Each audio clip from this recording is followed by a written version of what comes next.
Good evening, one. Good evening, all, and welcome to Grid Vision.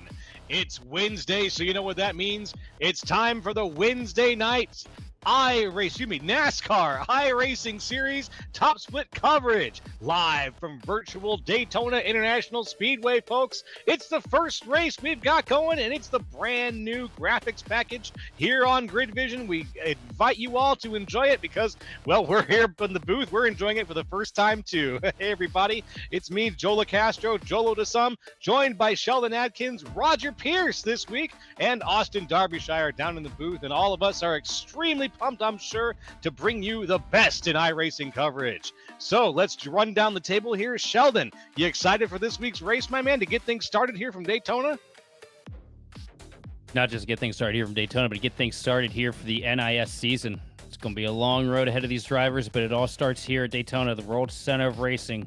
And you're going to see a little bit of everything here tonight. 3-wide, door-to-door action, lots of tandem drafting, lots of fuel saving, and for 500 miles, you're going to see a lot of guys just trying to save face and make it to the end. We're also joined by an extra special guest this evening, and that would be old Roger Pierce. And Roger, what you got about this place?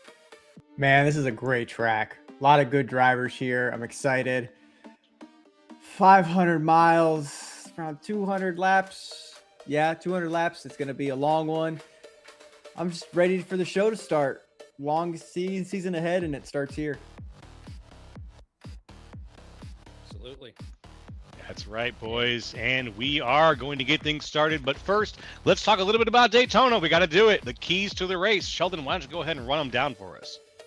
Yeah, to start things off, it ain't luck based. You really just gotta have a good feel for this place, and you gotta have a good group of cars to work with, a good handful of guys that you can trust to do literally anything at this track. You're not gonna make any moves here at Daytona alone. You've got to have multiple cars because the slipstream is everything. And second up, it's going to be a 500-mile race. You're going to manage your fuel. Try to, have as much in the tank as possible. Try to save a little bit of gas to shorten up at the pits. It's going to be all about just being the quickest guy in and out of pit road for the majority of this race because once cautions come out, you're going to be bunched up. Most of the race, you got to just plan for it to go green all the way to the end. And finally, same thing we say every time we come to these super speedways. The big one is always right around the corner, and the last thing you want to do, you don't want to die in a big one here. 500 miles, you want to run this thing flag to flag. You want to have all four corners on the car and have yourself set up poised for a win. You can't do that if you got Theon Casters on pit road. Don't die always comes back around here, especially at Daytona. Those are some excellent keys to the race here. Now I want to make sure that we tap the expertise here of Roger Pierce. We've got up in the booth with us. Roger, do those keys to the race resonate with you? You've been doing some laps around Daytona recently, right? Yeah, no, I've done a lot of races this weekend. I could tell you the package is completely different. The cars feel on edge. You're going to have to work together. There's going to be team games played. You're going to have some strategy. Who could save fuel? What's that look like? As soon as the first pit stop happens, you're going to see strategy come into play. You're going to see cars lined up together, a pack of 5, pack of 10, depending. It's going to be very exciting. Excited to see what these guys have. I mean, if you look at this field, it's a bunch of experience. That's right. We've got a lot of names here that are standing out to us, but let's go over the grid because I think the grid is ready, which means we are too. It's going to get things started here very soon. Tommy Gossett, your pole position right now with a 48.754 off of the, 49.754 for qualifying. Very fast time. Jake Miller in second. Dylan Pettis is going to be in third for row 2 with Zach Range in fourth. Trent Dinkle is going to be in 5th with Sean Conklin in 6th. Justin Levine in 7th with Dylan Basin in 8th. Kobe DiCarlo in 9th with Ethan Eckert in 10th. Take it away, Sheldon. In 11th place, we got the ever-so-lovable underdog of Channing Ballou with Nolan Hodgson to the outside in 28th. 15th on the grid is, 12th. Yeah, that's 12th, 11th, and 12th. I'm reading the car number. I'm an idiot. 13th on the grid is going to be Landon Williams with Justin Campbell to the outside 14th. 15th going to be Evan Say with Keegan Sabilo in 16th. 17th position going to be Justin Krasinski with Logan Helton in 18th. And then rounding out the top 20 will be Matt Hollabaugh and Caden Diadric. And take us through into the 30s there, Roger. All right, at 21st, we got Rocky Boyd. 22nd will be Wyatt A. Gray. Joseph Galata behind him in 23rd. Joseph James R. Bomar in 24th. 25th will be Paul Hill. 26th is Jesse Atchison. Aaron Brunner will be 27th. Richard Garcia beside him in 28th. The lovable Dylan Banks in 29th, and Tanner Love in 30th. And rounding things out, Maggie McGuire in 31st with Michael Tucker in 32nd. Perrin Higgins in 33rd with Elliot Henderson in 34th. Benjamin White in 35th with Wyatt Thompson in 36th. And rounding out your 37-car field, Brian Holland. The 36 car in 37. One thing I want to make note of here, too, before we get this thing kicked off. Got a lot of old faces, but in new places here to start the season out. A lot of big changes with a lot of these teams. You know, you got guys like Nolan Hodgson working his way over into the Ryco banner this season. But over on the Bigfoot side of things, you got Keegan Sabilo piloting for old Joseph Gulata.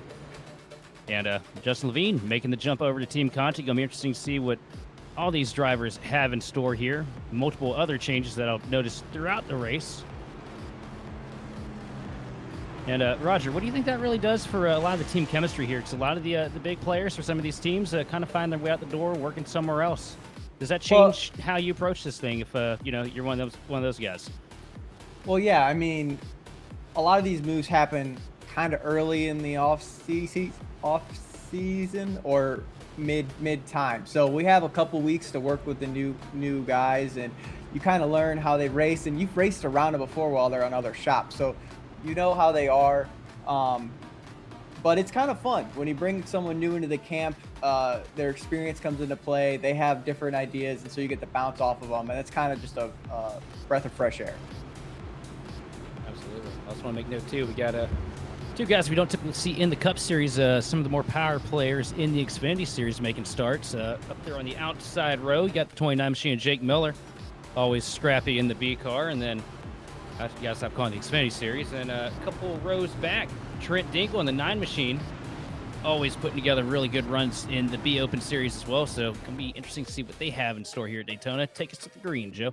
You got it, my friend. And to the green we go. The pace car is about to roll off here, folks. We are about to get things started. The first race of the NiS season, the top split. Here we go. Tommy Gossett, Jake Miller are coming down to the line, and we are go, go, go on Grid Vision.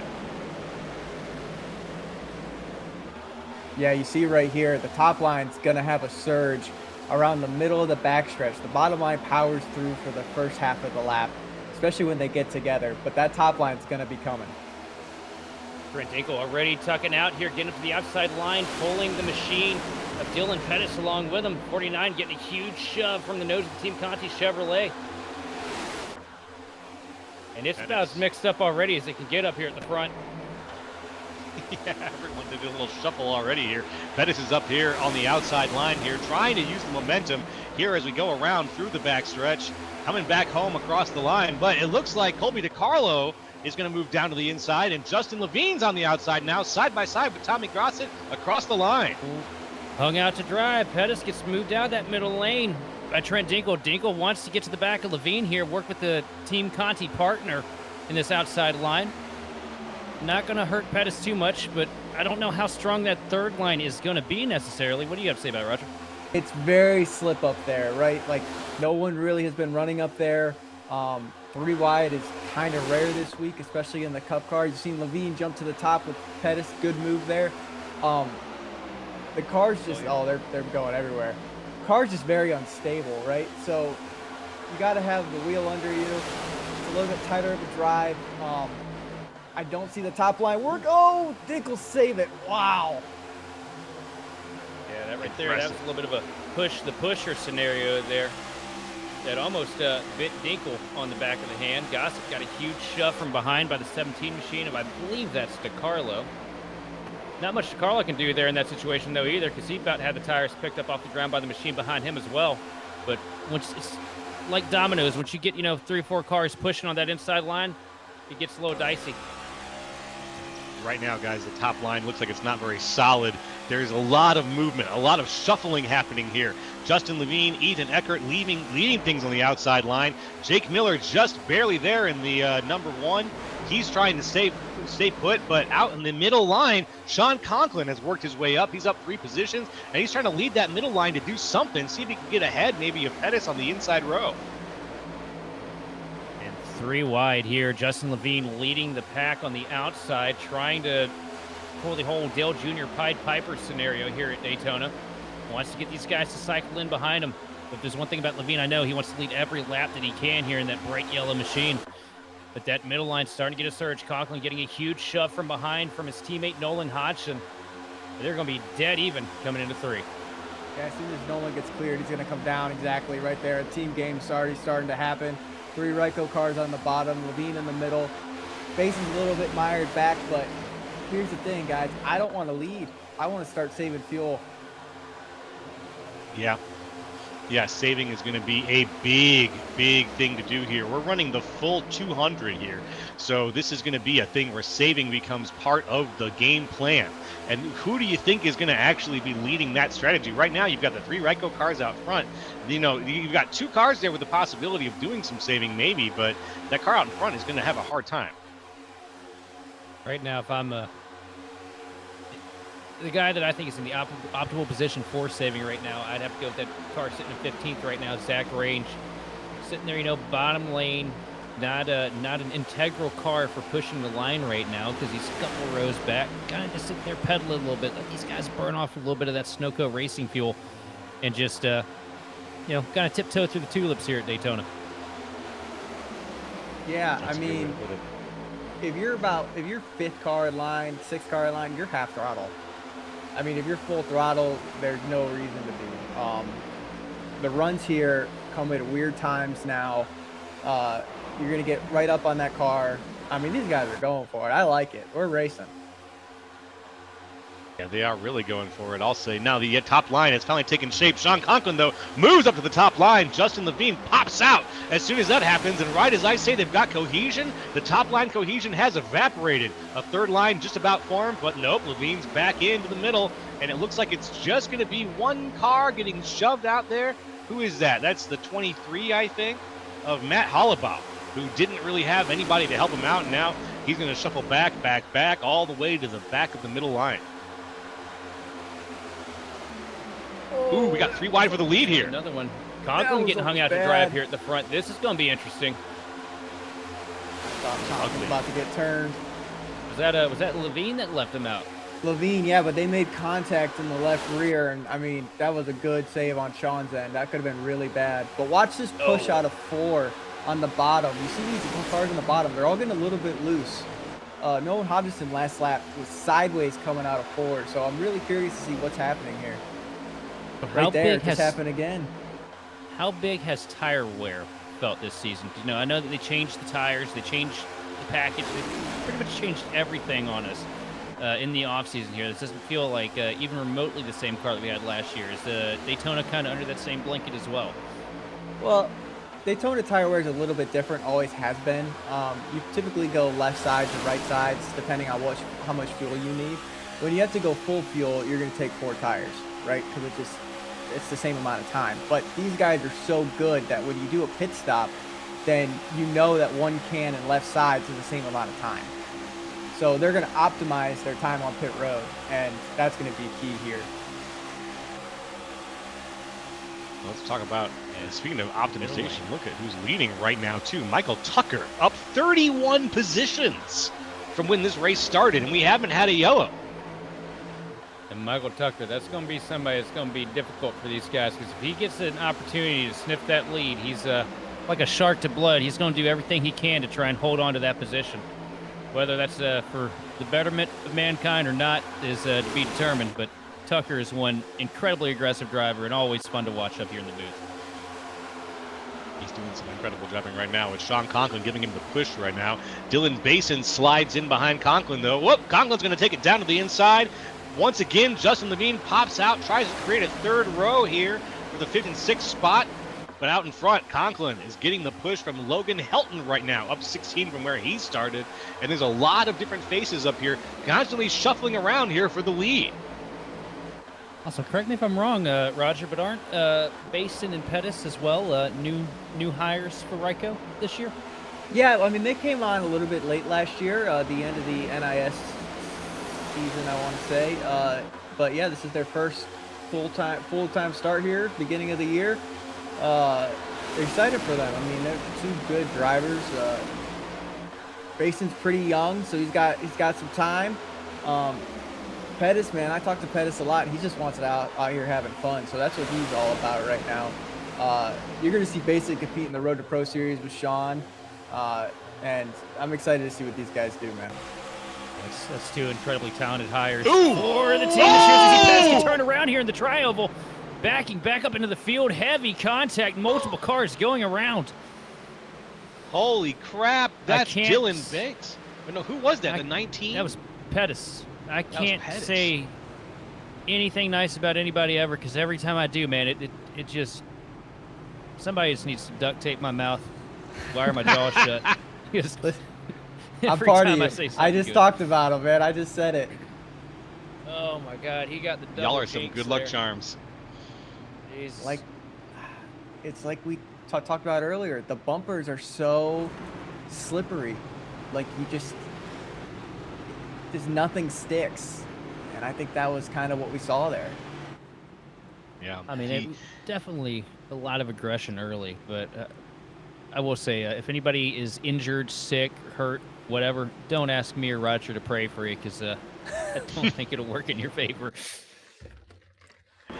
Yeah, well, let's watch here. Let's look what happened here in the way back. Let's watch and see. Oh, here's the aftermath of it.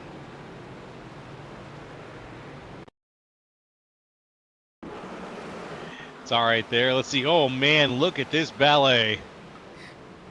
That's about 8 cars caught up in that. A bunch of other cars trying to get around it. Good news is, though, I didn't see too many heavy direct hits to the wall. Looks like everybody's, for the most part, straight. Not a whole lot of crab walking here as we watch cars merge themselves back onto the track. Definitely some damage repairs, but 500 miles. The night isn't over. And just a slightly misaligned push there is what caused that to transpire, and just kind of can't get away from that at Daytona, especially when people are trying so aggressive to make their lines work. Eventually somebody is going to try and push in the corner in the tri-oval, and 9 times out of 10 it works, but there's always that one time. Yeah, always that one time, unfortunately, and this time was that one time, and there we saw him go around. That was Dylan Pettis, who was running pretty well up there, and then yeah, got pushed down across the line a little bit, and just that banking took him out completely. And he took out a few others, unfortunately. Now Pettis down, back in 33rd position. We're going to try to get things restarted in a little bit, but everybody's coming down now. Everybody's coming down to get topped up, I'm sure. Well, yeah, and the nice part about Daytona is you can get about 1:40 fixed without going a lap down. And unless you make big contact in the left rear or right rear, or left front or right front, you're going to have 2 minutes. Really, like, these things are so durable that you can get it fixed. Right now, everybody's rolling back off the line here. A few fixes getting done here, in fact. A couple folks staying out on the line, but it was Wyatt Thompson who won the race off of pit road in the 35 machine, with Keegan Sabilo right behind him and Richard Garcia behind him, getting things stacked back up here, folks. Once again, thank you for joining us. It's nice to have you. Calling things live here from virtual Daytona International Speedway for the NASCAR iRacing Series, the first race of the season. It is the Daytona 500, the full Monty tonight. All 200 laps coming to you live. It's going to be a long night. Pacing at Daytona is brutal. Brutal. Absolutely. Yeah. Also, apologies, viewers at home. It does appear that we're having a little bit of issue with trading paints here. We're getting it Getting it worked on here. Darby, I love you, brother. Half the field is missing. It's not just Tommy. You gotta refresh it, dude. It's not stuck. It's loading. It's loading. Yeah, it's Oh, loading. all right, we're good. You did Trey delete Paint's Tommy's paint scheme, doing though, his so you thing. can't see it, right? I didn't know Tommy was from Texas. Look at that big old star. Gorgeous. And there goes Thompson. Thompson's back down. He actually is down pit road now, and it seems like he might have been the only one who wasn't. No, we got a few more down. It doesn't hurt to top off. Like that's what these guys. Plate track racing is a lot of pushing, shoving, but it's fuel, right? Like if you're gonna top off, that just gave him a half a lap advantage. Yeah, And then he's in the back. He's gonna be lifting. Is it gonna be more? one would hope. After all that, if this is the strategy, in fact, and does seem to be, to have as much fuel as you can possibly hold on to. You want to stay out there. You want to be turning laps. So let's see. We're getting stacked back up here. It looks like we're going to be getting things going here very soon, folks. Out in front, the lights are off. Got teammates on the front row here too.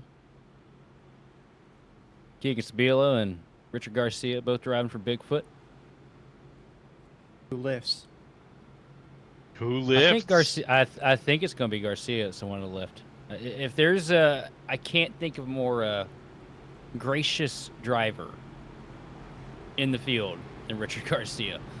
And anybody that's racing against him more than once knows that to be pretty much on the nose. He's not like me then. I'm just gonna. If him and I are aggressive. If you with rile each him other. up, if you rile him up, he'll give it back to you. But you know, Keegan's one of those kids. He's real courteous and respectful to everybody, and just about the entire field kind of repays that back to him any chance they get. And I know him and Garcia have worked together a lot at some of the other big tracks and truck races and league races and stuff. And Garcia's always kind of helped Keegan find his way.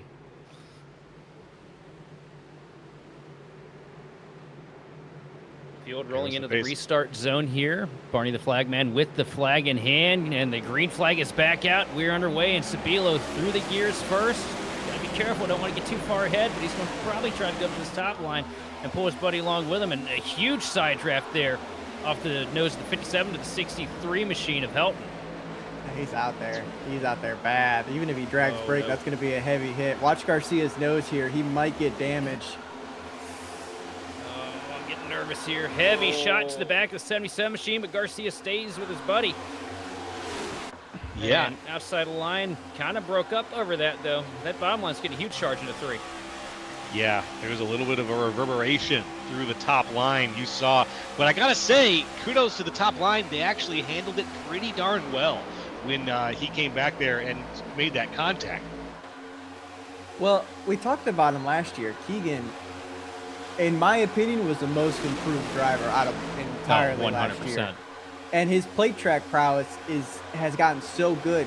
And he's working with Levine and all those guys. He knows to drag the brake, right? I think he's got a little damage in the rear because of that shot. But these cars are when you push here at Daytona, you can get damaged so easily, and it doesn't really affect it, thankfully. But you just have to drag the brake just a little bit to break that gap up, and I was just a little too far out.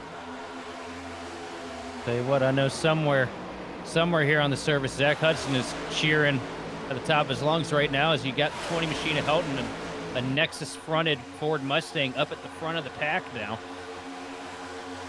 Good seeing those Nexus cars find their way back in here with the SOF stack Discord being put together and everything.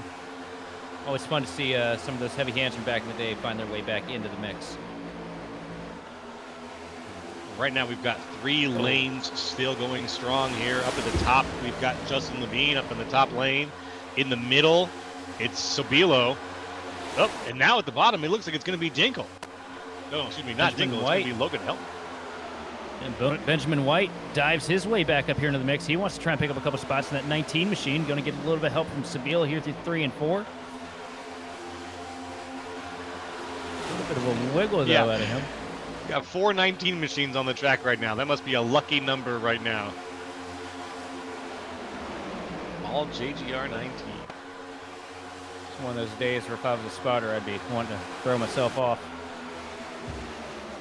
Yeah, but I love that car. Look at Pettis's 19. That hot rod red just it does it for me. I mean, you don't like the chrome illusion mustard yellow monstrosity that Justin's in tonight? I have yellow on my car. He's copying me. I've been in the yellow car for a year now. Hey, he's got a link. Hey, look, he's got a link on his back bumper. Does he? Earned that yellow. Yeah, he does. Oh, look at that run Justin got though on the high line. Him and Pettis. Oh, if they can get some help, that's going to get big momentum. Ooh, at the front, we got contact. Hip check. Yeah. Sabilo gets up into white for a second. Sean Conklin makes the block, tries to get back down to the inside. He's got the inside line.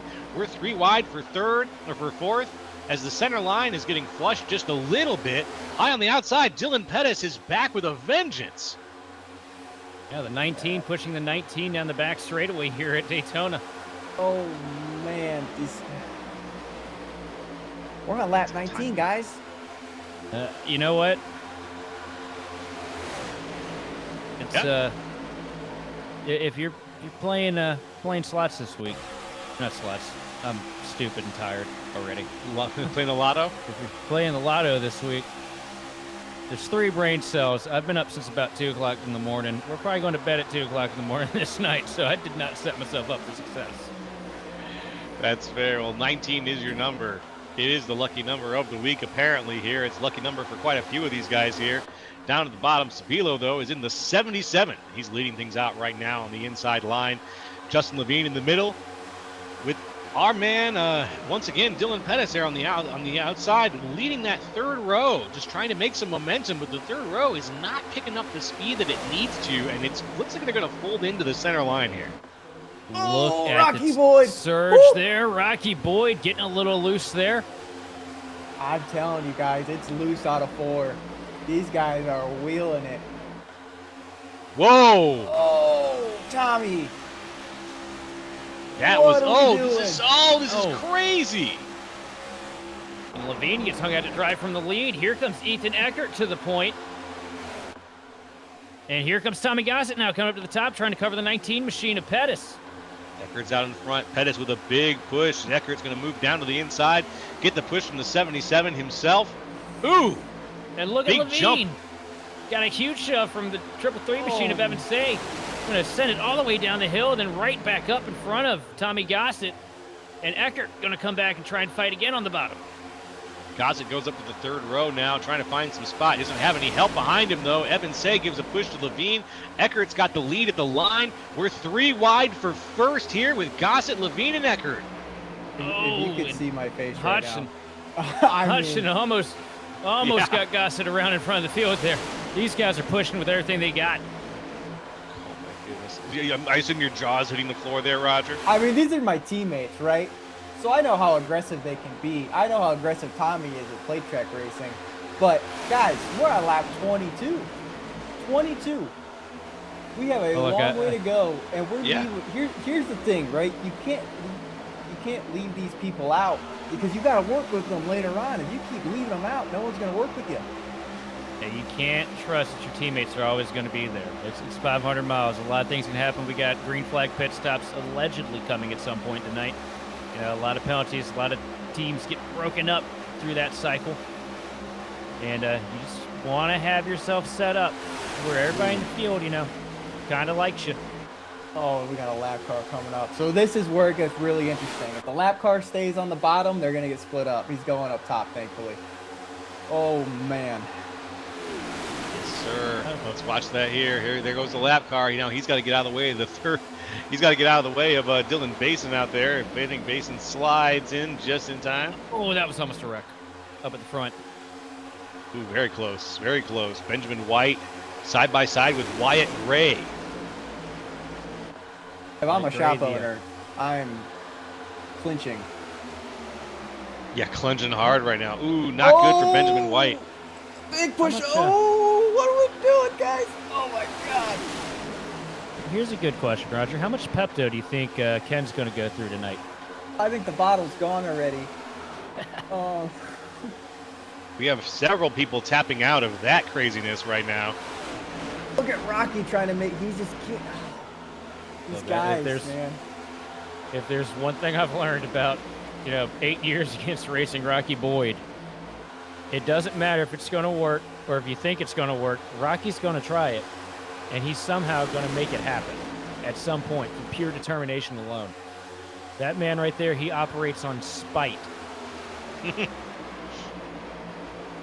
Pure spite engine. Oh no, what are you doing? This is very tense right now. 3 wide for 4th place. It's looking crazy back there. Gray in the lead still with Ethan Eckert pushing him right behind. We got Ryko across the board here with Sean Conklin, Gossett, Pettis, all for 4th, 3 wide here. Hodgson just behind Gossett's going to give him the push though. And Ryko is going to try to submit. Oh no, Gossett's around! Pettis, No. Pettis gets turned. Pettis is around. I'm sorry, Pettis is around. And multiple cars spinning through the grass here. Maggie McGuire, heavy contact to the door of the 19 machine of Pettis. And that might end McGuire's night. When the hood pops up like that, that typically means you got a lot of work on pit road ahead of you. Rocky Boyd gets caught in it as well. Oof. These guys, they got to chill it down here a little bit. They really do. Yeah, we have a long race to go, everyone. A long distance ahead of us here. And we are just, we just crossed lap 26. So we've got another 7 blocks of that to go, basically, if we were going to do the math on how many laps we're going to be doing here tonight. We're 26 of 200. Here we go. Yeah, you can see the Pettis got around. It just looked like McGuire. it's loose out of 4. I mean, they're pushing out of 4, and everybody's just hanging on to everything they got. I mean, watch right here. He's pushing on the rights. Yeah, just loose. Yeah. And that Chevy knows, man. They changed it in the off season, but you can only fix that fulcrum point so much. It's rounded now, so it's not actually as solid of a contact. Yeah, it's still That's not as good as that front clip on the Mustang, though. That Mustang, you can get away with a lot. But you got to be on center, too, if you're trying to make the push. And you're going to see contact with Maggie McGuire. I've kept an eye on that, too, and I think what was going on there was they were trying to avoid getting that dreaded 40-second hold penalty for bullseyeing it through pit road there. Try to put a little bit of wheel into the car to turn it right, and at that point, no front grip, but the brakes being locked up like that. Yeah. Yeah, here's a passenger. Here's a passenger along for the ride, folks. And we're going to come right back here for more action from Daytona International Speedway with the NiS Top Split coverage live on Grid Vision, folks. So stay in those seats and don't go nowhere. We'll be right back.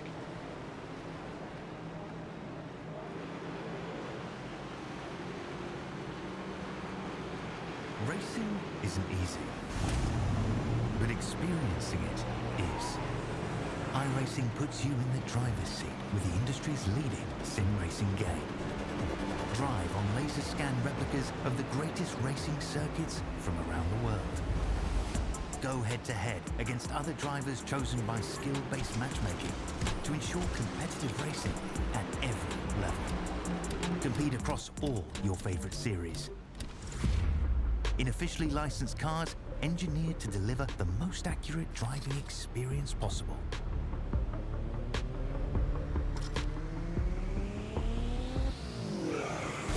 Join a race or host your own with players from across the globe.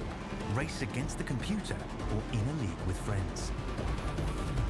Feel the thrill behind the wheel. Visit iRacing.com.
Hello, everybody. Grid Vision is back here with Daytona International Speedway, the top split coverage here, the NASCAR iRacing Series.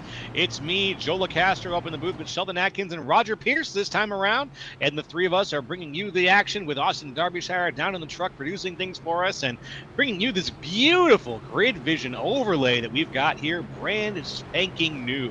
Let us know how you like how things look, because from the announcer's point of view, I think things are looking really, really good.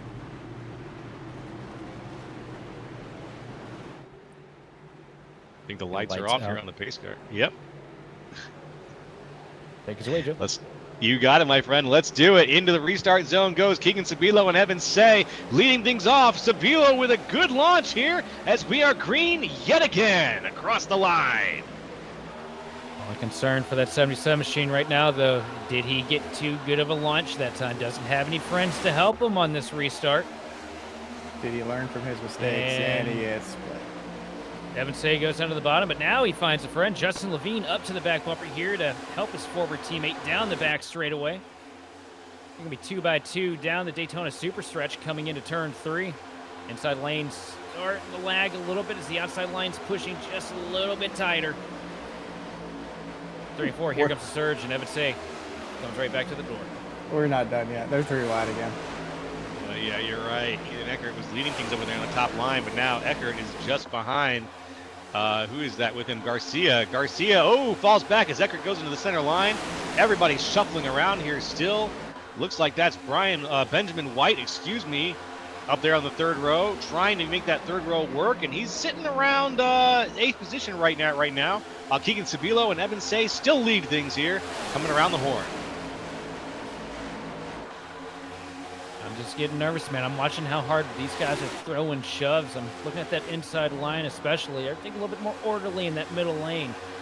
But Evan Say getting huge shoves from the 23 machine of Hollabaugh, and I know what we've seen so far tonight is you see Justin Levine opt to go to the outside now, trying to take the charge off the nose of White. And that 3-car tango is going to work its way to the front with Dylan Basin rounding it out. And now here comes the machine of Logan Helton to round out the mix into a 4-car push. Yeah, I gotta say. Go on, Roddy. I don't know what is happening, right? You got lap cars about to come up, so it's going to cause even more chaos. It just seems like everyone's trying to put themselves in position for the long run. But under caution, they were joking on the radio chat saying over under green flag pit stops. 2. They all know it's chaotic. So inside that lap car staying on the bottom, fading down to the apron here to let the field go by. Pack right now in the hands of the 19 machine of Benjamin White. Actually, I feel like that would end up being an underdog story here tonight because I'm looking and I'm not seeing any team stickers on that 19 machine. Do you know any affiliations there, Roger? I don't, but I know he races plate tracks, so I know he's really good at it. Always see him in the 500s, always see him at Dega, always see him when there's a big event. I don't know who he runs with, but he's good. Tell you what, some of the fiercest competition here at these super speedways comes from those guys that you only ever see in Hosted or Draftmaster. And they, grind out or get their hands on a good setup, show up for the big show, and it feels like it always comes down to those last 10 laps. You have to fight one of those fellas for it. As you see the outside line now with a huge run, Helton taking over the pack. But not for long. Here comes Gossett diving down to the bottom from the top rope. Oh, and look at that. The entire middle line just kind of got crushed down into the bottom line, or into the inside line there, and now Helton's going to fall back. He's going to end up in the nose of Nolan Hodgson, and the inside line now is going to go screaming ahead just a little bit here. Yeah, you have about a lap and a half to 2 laps if you're a fresh car to push. After that 2 laps of straight pushing, you have to lead off because it's not even the oil temp this year, it's the water temp. The water temp just climbed so fast that you're just too close to the edge. Too many blowups this week for it to happen. I mean, a lot of these guys know how this goes. That's why you'll see the bottom car always lift up off out of the corner to give the pusher air. It's a lot harder though in the top in middle lane. Yeah, significantly, as we see a huge stack up here on the back straightaway, massive checkup causing a domino effect. You see how much momentum's lost there from the last car in line. Dinkel was right there to the bumper. The 18 machine falls all the way back. Now catching back up to the rear of the machine at Richard Garcia. And that right there is where you get that surprise nose damage here at Daytona. Lucky for Dinkel, the nose of that Chevrolet looks all right now. But once you get that nose damage too, you know, those temps that we talk about being so problematic here, it just makes it worse. Oh, one car almost getting stuffed in the wall a little bit further back. The 20 machine. Yeah. It looks like got a speed boost a little bit. Omar got a little bit of a hip check there from Gulata. We haven't talked about Gulata any tonight, which is honestly a rarity when we come to one of these tracks. Normally Gulata's one of the first ones to get up there in the mix and pull the pin on the grenade. Ooh, what a Listen, if squeeze you think here of up aggressive front. drivers, I know I'm on the list, but Gulata is up there as well. We like to burn our stuff off, and we like to have fun. And I'm not surprised to see him up here. Huge block from Gossett. Oh, and almost around. Oh, and no! around. Big crash into 1 and 2. Oh, Way up at the front, too. that's It's the big one. Yeah. The third big one at this point. That got pretty much everybody. Yeah, they're going to have to filter through that now. The whole field filtering through a parking lot just outside of 2. Now the bump is out of 4. That was out of 2. We're going to go back and review the tape on this one, but that was a lot of cars having to shovel through there. This has been an aggressive pushing race, as we know, and I think maybe it caught up yet again. We got smoke now coming out of Tucker. It's coming out of Helton, There's excuse me. right there. And Helton's kind of the epicenter of this deal too, unfortunately. Not Oh, really that something he was trying Rocky. to do. He was down there on the back bumper of the machine of Benjamin White, trying to push him off centers a little bit in the middle of the corner to try and cool the temps. When he goes up the hill, you're going to see that the machine of Nolan Hodgson just ever so slightly comes down, pulls the fender, and around they all go. And around they all go. That's just the danger of these super speedways when you end up packed up like this. That's Arca brake. I don't know who that told is, but that's 100% Arca braking right there. 12 would be Ethan Eckert. Ethan Eckert. And what we haven't talked about. Oh, is the Eckert instant point. Eckert didn't have an option. He tried to go down to the apron, remember, right on board right here. But looks like Sabilo. But Eckert goes down to the bottom, and the car just starts bottoming out over the bumps. He's pretty much four-wheel drift when he gets caught up into the tail end of this wreck. So we rescind the Arca brake comment, and not really anything that Eckert could have done there. No, the way the angle was in the replay. Apologies. It didn't look good. Yeah. Ugly. Yeah. Of course, he was, at the moment of contact, he was slowed up to about 100 from 200, so. But when the cars are sideways and parked, man, it looks like you're flying. There we go, on board with Eckert. We'll see right here. He's going to try to avoid it. Now, if this is any other car on the service, you can make this work. This next-gen car, just the way it handles bumps, see him right there chattering, car bucking like a Bronco, and once that happens, you have no grip. The contact pattern for the car is compromised with the tire, and it throws you wherever it wants. The best way to describe that feeling is if we have any skateboarders, snowboarders out there, it feels like you're grinding, right? Like it's, Yep. you have no control. No, 100%. Your car's on the floor, and it's kind of a brake gas method. It's really hard to do. I've only successfully done it like once here out of how many races I've done, and it's so hard because you just lose control, especially if that right front grabs that banking. It's just gonna take it. What's even worse is when the left rear, I found, when that left rear loads up Like a lot of times you see, like last night at Phoenix, for instance, you know, people would try to cut left to avoid a wreck on the outside. And as soon as they do it, somehow that left rear, the right rear starts to hook. You try to get it off the right rear, and then the left rear grabs and it just throws you. It is, this is the most difficult car to recover. And my analogy is, just imagine you're going 70 miles an hour and you hit a patch of black ice, because it's pretty much the same exact feeling. You just have nothing. And Yeah, right now Sheldon, we got well, some. well, go ahead. I'll buy. No, it's okay, Roger. Hit it. Well, what we talked about under break is incident points. Mm-hmm. We're 38 laps in. These guys have 17 incident points before they have to serve a drive-through. Then after that, it goes up to 24, 25, and then you're DQ'd. We're 38 laps in, and I guarantee you half the field's at 8 or up. I can't recall, Darby. Is incident points something that we've added to the graphics this season?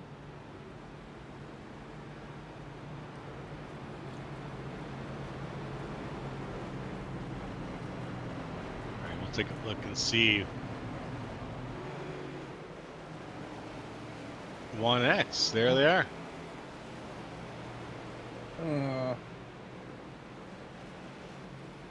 Yeah, 1X is Okay. through the grass. Well, that'll be one of the things we can look forward to, is even more data to throw your way, folks. But we know that there are incident points right now out on the board, and we know that 17 is going to result in the first servable penalties coming out.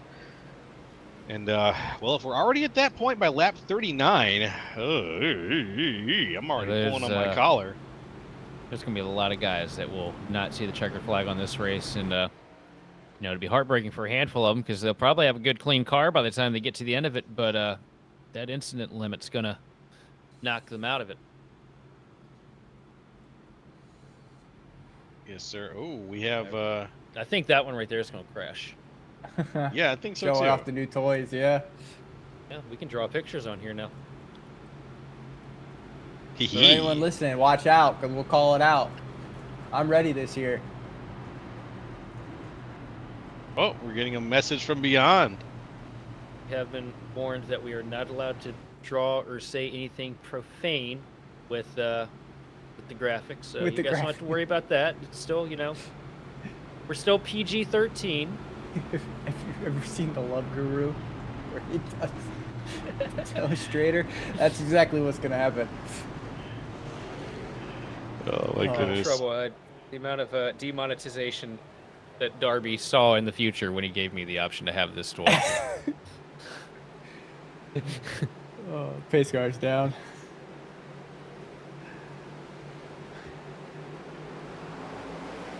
And we are green, green, green here. Let's get this started again here at Daytona. See how things go with Tommy Gossett and Michael Tucker out in front. Richard Garcia's there as well. And then on the top line, we can see the top line is Garcia right now, but Tommy Gossett is leading things down on the inside. And I got a feeling right now things are probably going to cool down a little bit here throughout the pack. You know, you're still going to see some big moves happening up here towards the front, but a lot of those cars at the back have a lot of damage. It's going to make it really hard for them to add energy to these cars ahead of them. And I think some of these runs are going to slow down a little bit, and we might end up seeing people play nice with each other. But I say that as Tommy Gossett channels his inner Dale Jr. and throws as many blocks as he possibly can. Right now on the 32 machine of Perrin Huggins. I'm in tears. I'm laughing so hard. Tommy knows one thing and one thing well, and that is do everything I can to keep this damn thing up at the front of the pack, because I don't want to end up in that mess. Let's see what happens further back. And, you know, oh! And another huge block from Tommy all the way down to the bottom of the track here. Completely cutting off the 22 machine of Tanner Love. Love going to lift the back tires down the back straightaway here to push that 88 into place. The 32 machine up top of Huggins trying to find the momentum to surge passes. He's got a whole bunch of help behind him from Michael Tucker, who, well, we saw about a handful of laps ago, completely destroyed. He's back up here in fourth. You know the outlaw. He's got his fingerless gloves on, a cutoff. His hat's already turned sideways. He's ready to go. He's ripping. That's amazing. Oh yeah, you ever seen That visual. Tommy race? It's hilarious. He goes all out, man. Oh no! Oh, no! he is loose on his own. I All told on you his guys. own. It is loose out there. You can see it. Was that alone, or was that a little bit of help? He had help there from the 20 Yeah, machine. help. Ooh, I just didn't get a good angle on that. Man. Let's see it. I looked like he Let's went see around. that again. It looked like he tried to come down the track to make the block, and it just went. Oh, there's contact coming into the corner, and he got on that right rear and hooked it, and it just de-wedged the car. And now Tommy's probably got those fingerless gloves waving out the window at somebody, I'd imagine. And here we go. Back in time, and now we look. Oh, wow, what a snap there. Look at Levine work his way through that.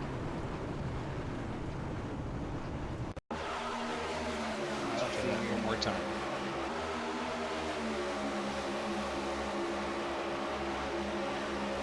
All right, very close. The 19 checks up on the 22. Oh, he did get A pushed. little bit. Just a little Just bit. a bit of a little bad push, push. yeah. Look at Justin there. Shades of Kyle Busch to avoid that wreck. Sideways on the apron and straightens it out with the banking.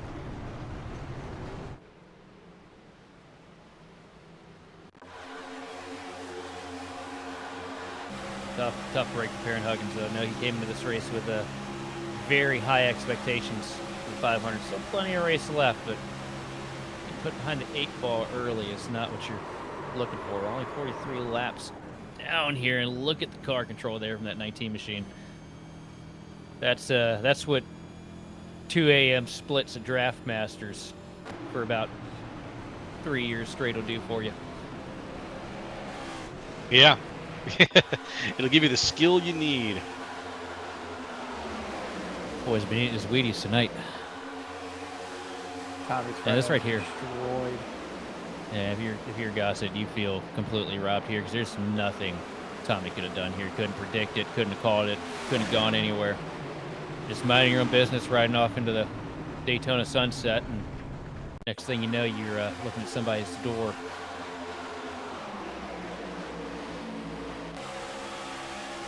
And here they come down pit road, folks. Look at that view. Oh, that's terrible.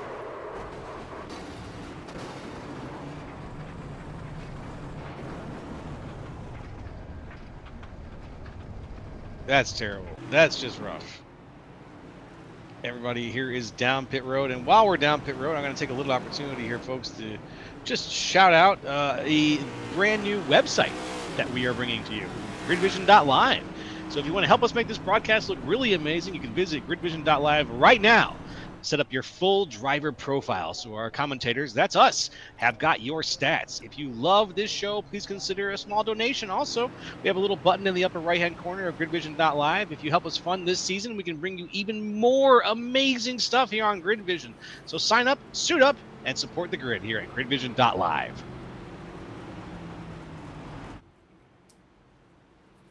Remember, any contributions to GridVision feeds a starving Joe LaCastro in your I area. really am very hungry.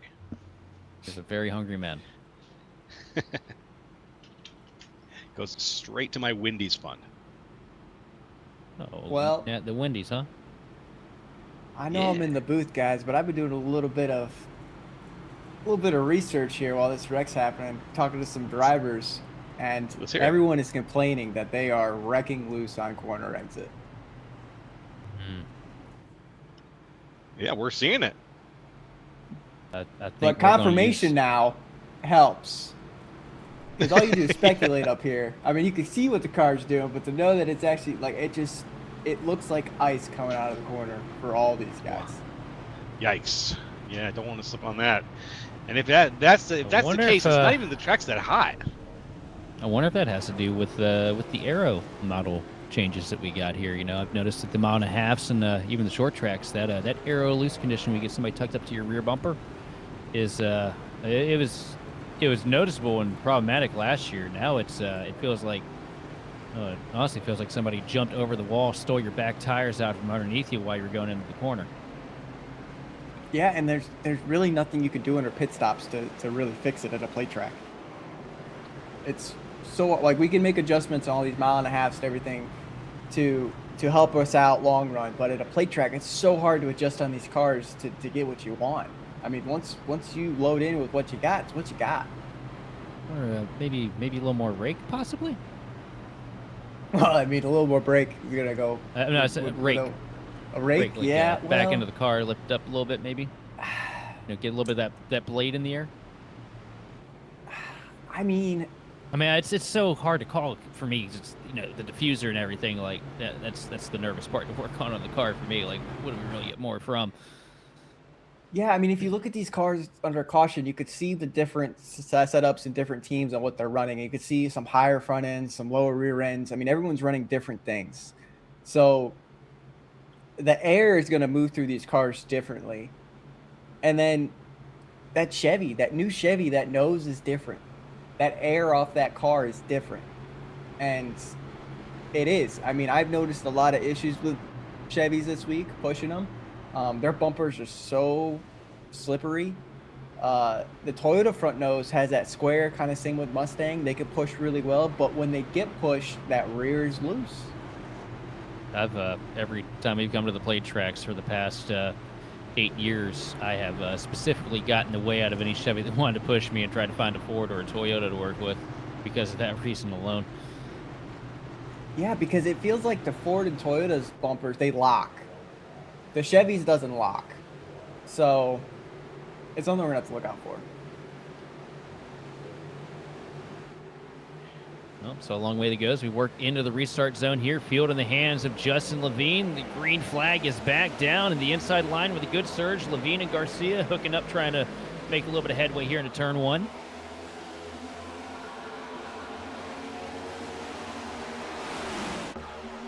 Out there, Levine's out good. Richard Garcia in second. Conklin is just a little ways ahead of Hollabaugh, who's just ahead of Eckert, and that solid outside line now is only 4 cars.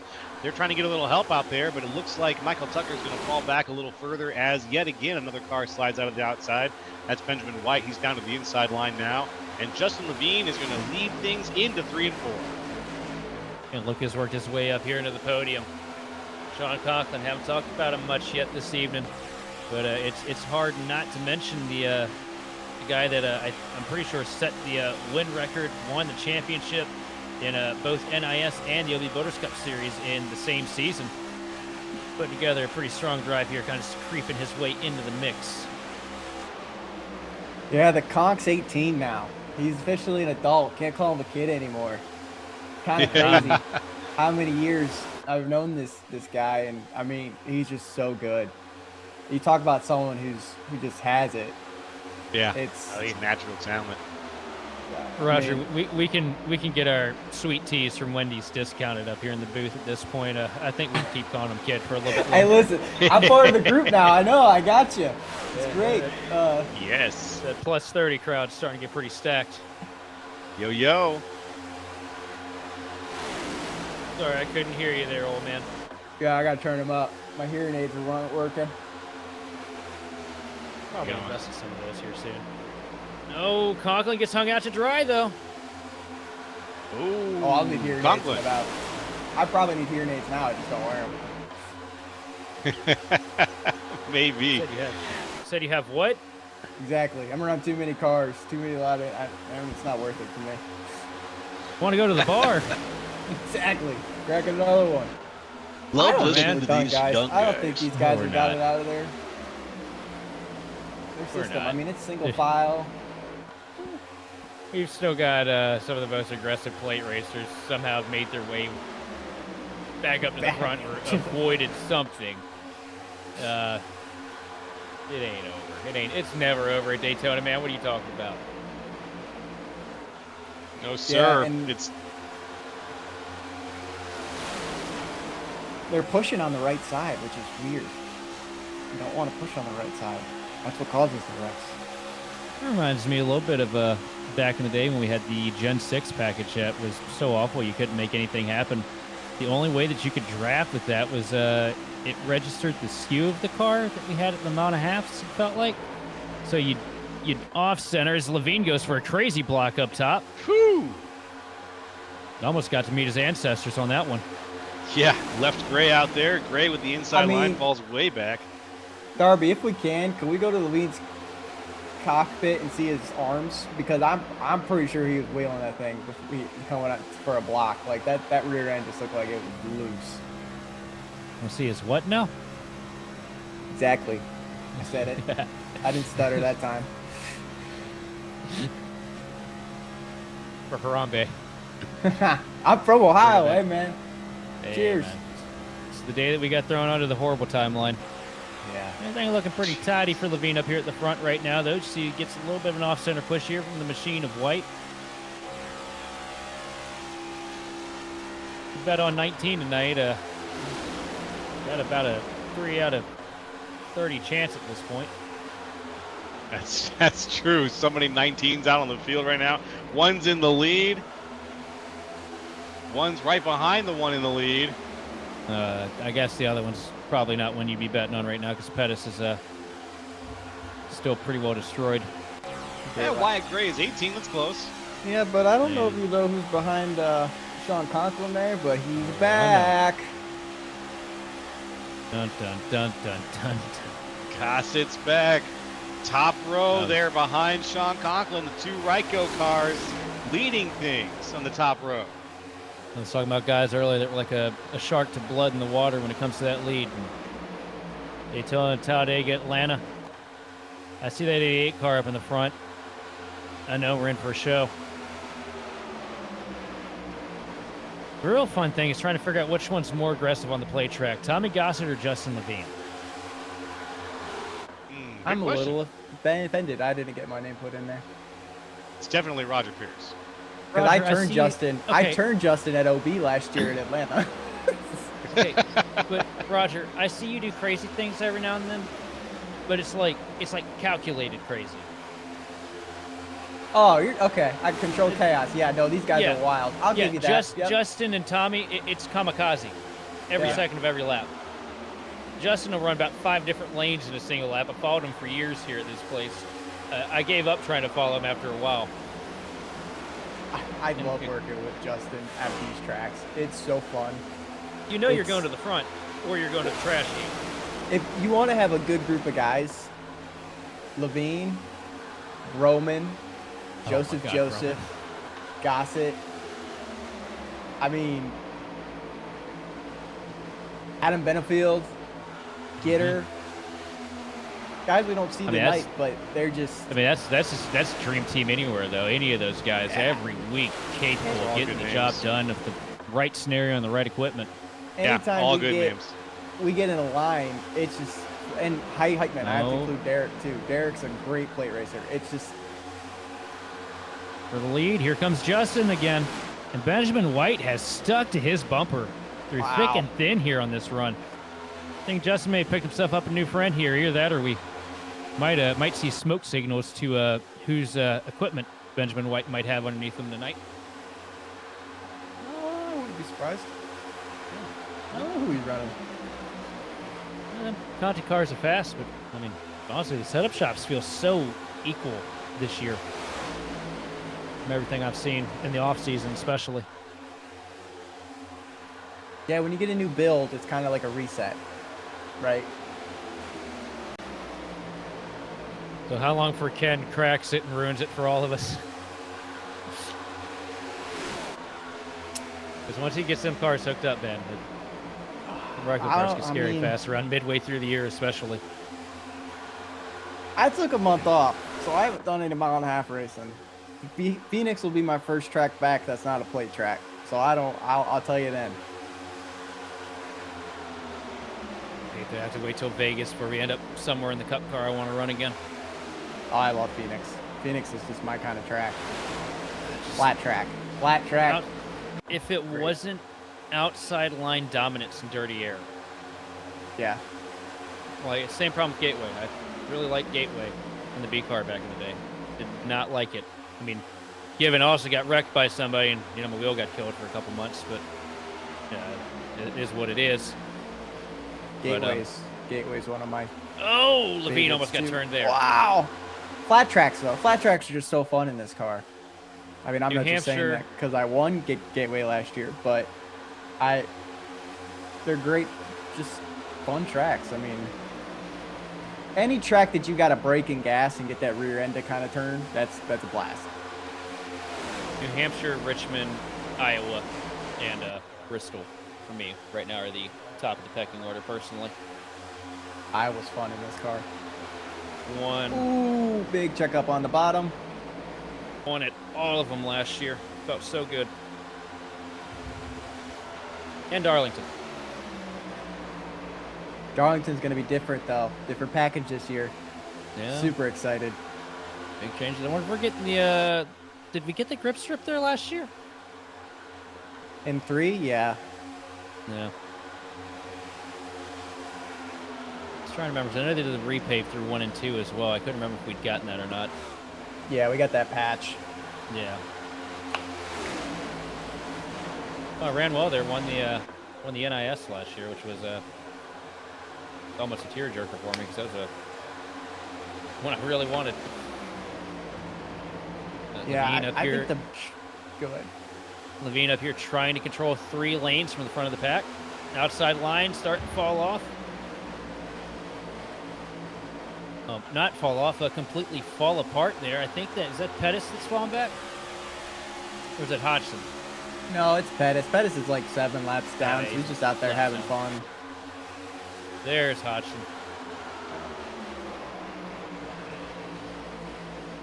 Now I'm this telling is you, going to be There's a duo out there that works together really well, and they're really aggressive, and they're coming to the front. And that's Rocky Boyd and Caden Dietrich. oh no. They get up to the front. That could be a deal breaker for a lot of these guys because those are 2 really stout speedway racers and both fairly aggressive. We're on board with Rocky Boyd. And just look at how low these cars are to the ground tonight. Probably a part of that looseness that they're complaining about out there. Look how tight they are.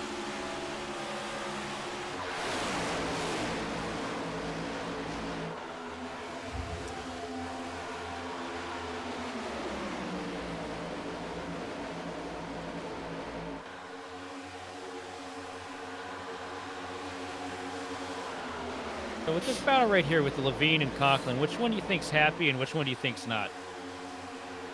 Basin? Good point. Oh, Basin, yeah. Basin just said on the radio, I just wanted to lead 1 lap. And Oh! now charging to the front. Here comes Tommy Gossett. 1 car getting funneled out of the mix here all the way down to the apron. That was some net code like no other. I think that was the 20 machine, wasn't it? Yeah. Right there. Here comes Levine now trying to make a charge back up to the top. Going to have help again. Benjamin White staying in line with that 19. And now Rocky Boyd going to tiptoe out. Almost loses it in the trial with a big wiggle for Boyd and a great save. And Gossett has no idea how close to death he was right there.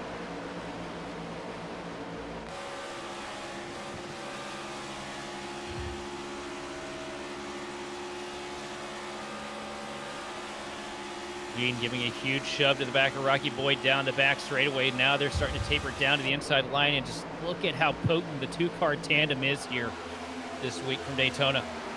It's been years since we've seen that. Couple drivers bowing out because they're seeing the Oh, carnage they're around. about to happen. Well, it happened. No yellow. No yellow. Caden is killed.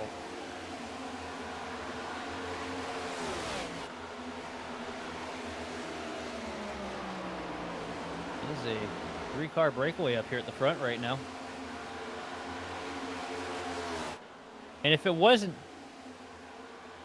if it wasn't the 3 that it is, I could see them work together and maybe attempt to make something happen here, but this is a cursed blunt rotation of import drivers up here at Daytona. There's not a single one of these can stay in line if you paint them.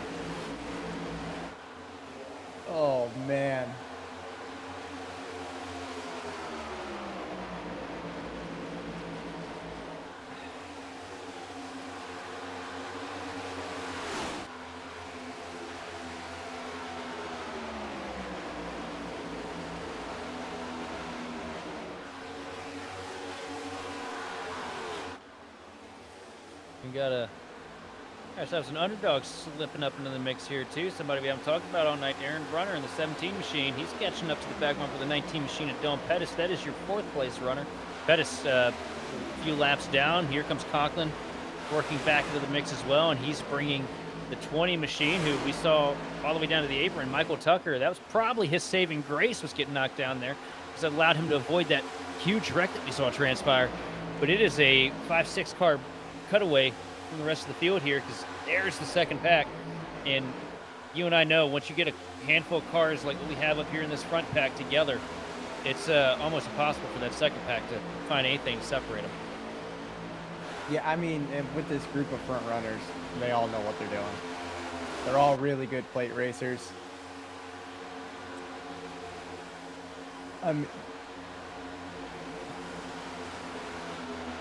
Yeah, I mean, I worked with Aaron this week, and Aaron has impressed me. So I'm excited to see him in the front pack to see what he's going to do. Good on him for making it up here. Absolutely. And this is what we were looking for about, what, 50 laps ago? Yeah. Nice peace, calmness, serenity. That car on the bottom scared the hell out of us.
Speedway. Stay where you are. Isn't easy, but experiencing it is.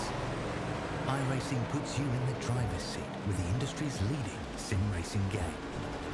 Drive on laser scan replicas of the greatest racing circuits from around the world. Go head to head against other drivers chosen by skill-based matchmaking to ensure competitive racing at every level. Compete across all your favorite series. In officially licensed cars, engineered to deliver the most accurate driving experience possible.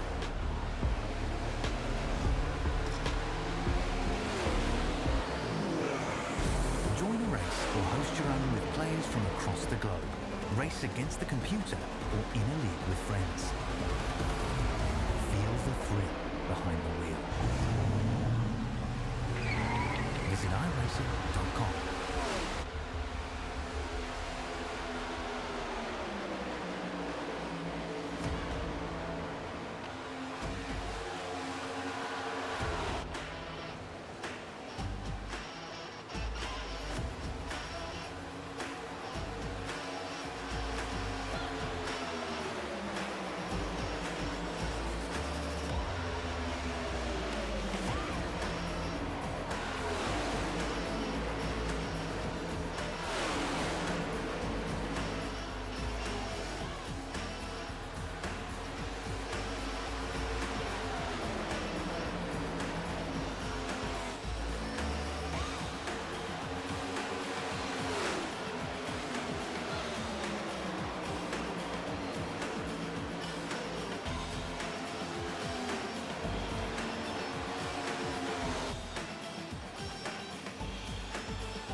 Hey folks, we are back here with the NASCAR iRacing Series Top Split coverage on Grid Vision. It's me, Joe LaCastro, up in here in the booth with Sheldon Atkins and Roger Pierce. Austin Darbyshire is down in the truck helping bring everything to you live over the internet. And here we are at virtual Daytona International Speedway.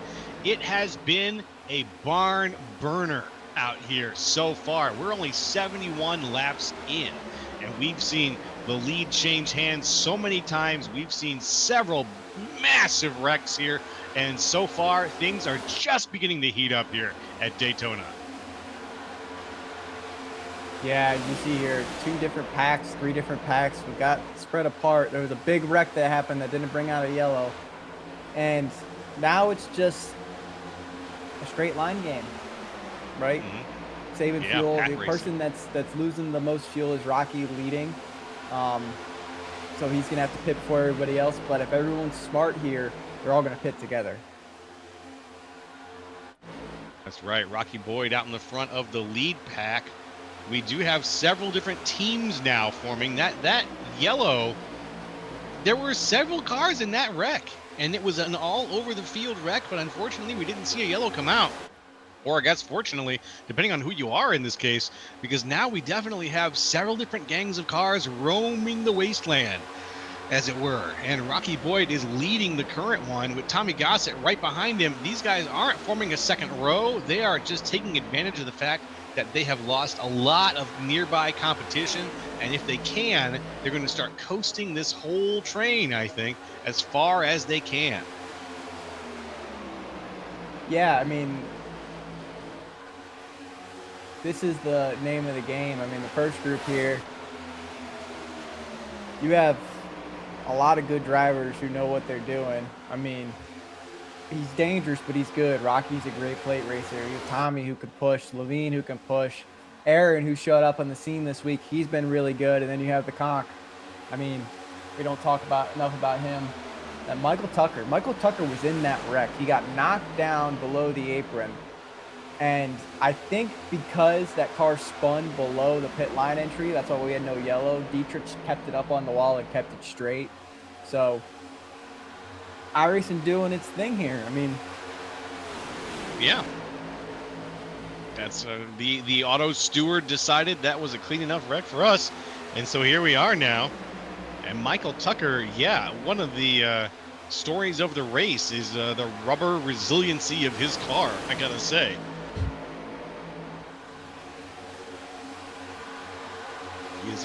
He's up 26 places from where he started. Very, very amazing in terms of what he's been up to. Oh, wrecking in the back. We got one car down to the inside. He shoots back up the track. And we're going to stay green.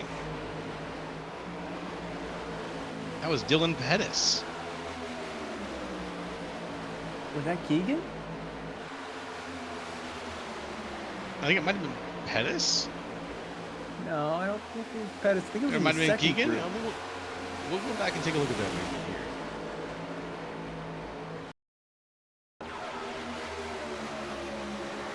Take a look. Eyes on.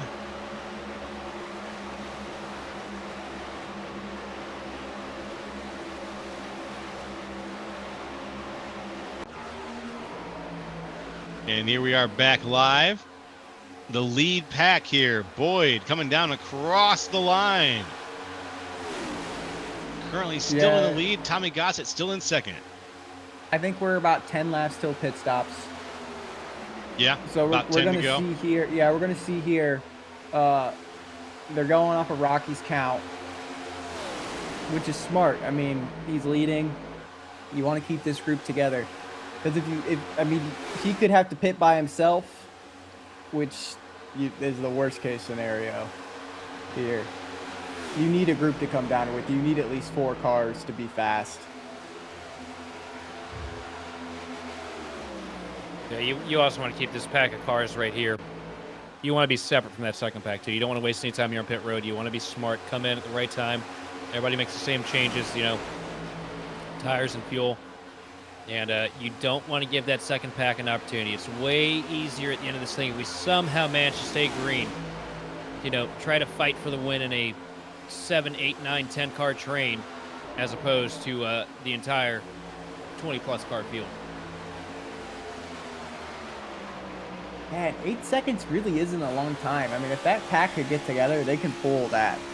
They can pull back to them. If you have a good pusher that knows what they're doing, get clean air, and you have a good third car in line, because that's where the momentum comes from, is the third car, they can make up the 8 really fast.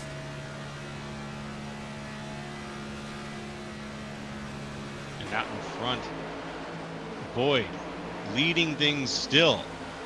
Things are now, we look in the middle of the pack here. That's the 8. Who is driving the 8 right now?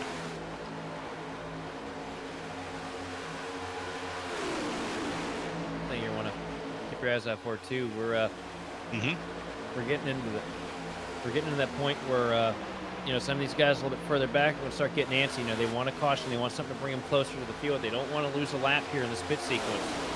And you know, Roger, you and I talked about in the pre-race.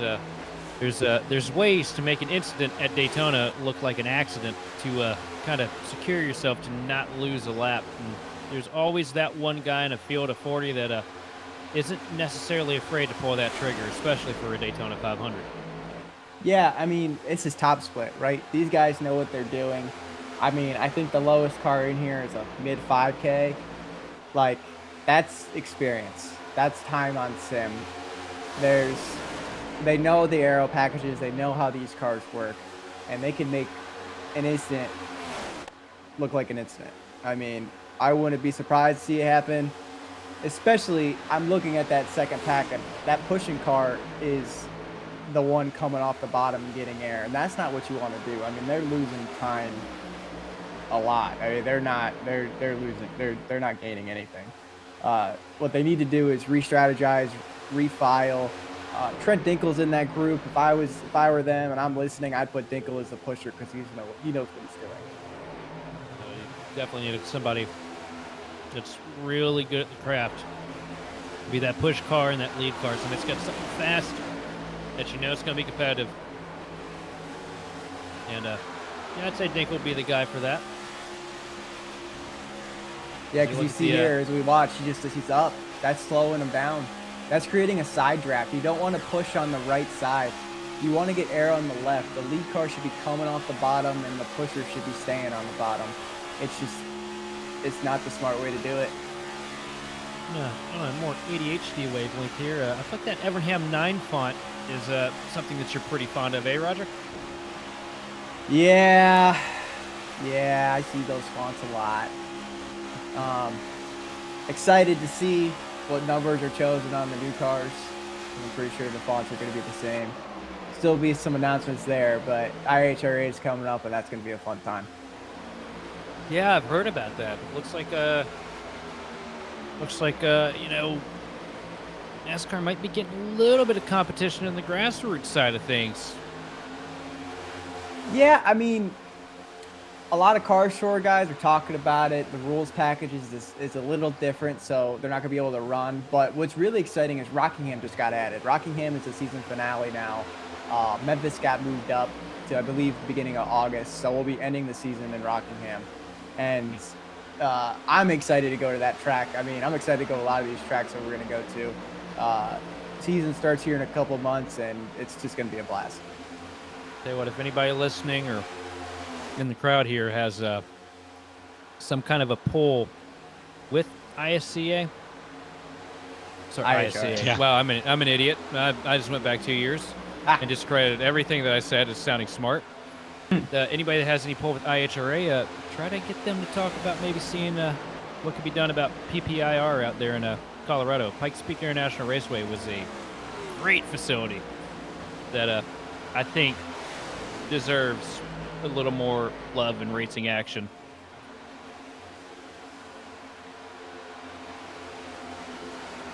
And those pits you ordered, Roger, I think they're coming up soon. You said they were coming up in about 10 laps or so, and I think the boys are gearing up for them any minute now. Yeah, I'm trying to figure. I'm listening to what the drivers are talking about, communicating there. Pettis pit. Pettis is also laps down, so he's trying to get off cycle with this group here. I think they're calling going off Tommy and not Rocky, which is an interesting call. I think they're going to go one more. Yeah, I think they're going to go one more. We're going to see stops here.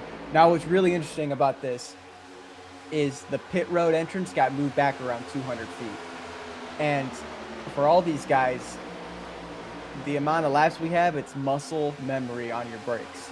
Well, you have to relearn everything now because where your normal mark is, you got to back that up. Oh, and around. Oh! Up into the fence, further in the back there. No caution, though.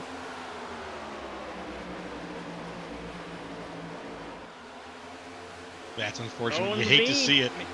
Gossett almost got Rocky Boyd scrolled up there. Here we go.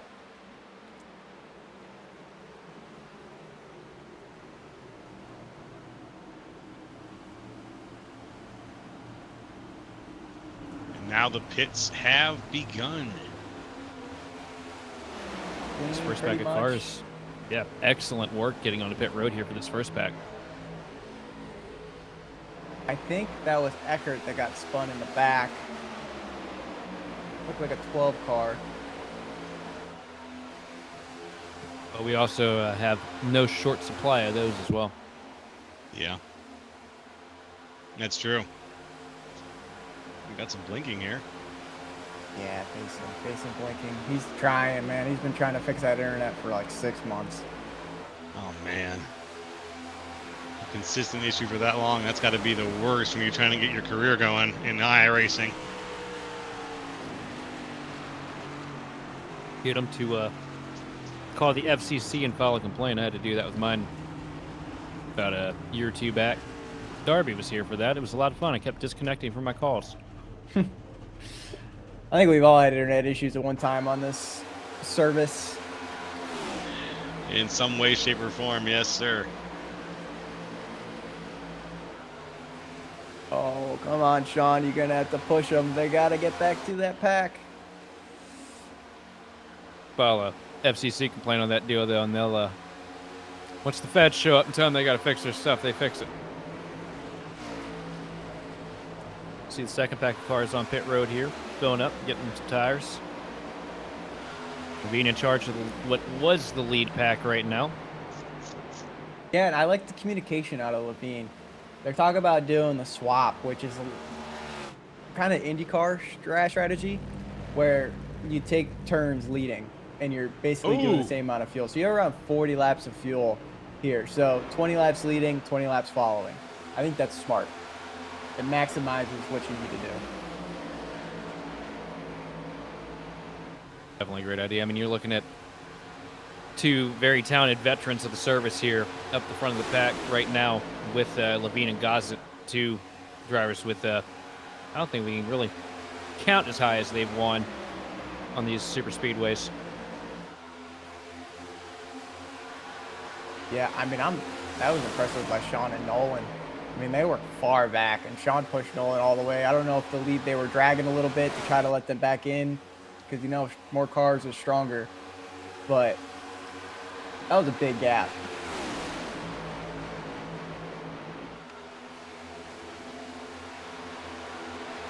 Here up at the front now, fresh on the car, fresh on the track. Justin Levine and Tommy Gossett once again just sort of falling into this groove. Here's the spread right now, folks, on the screen in the upper right-hand corner. You can see that Levine and Gossett's team here.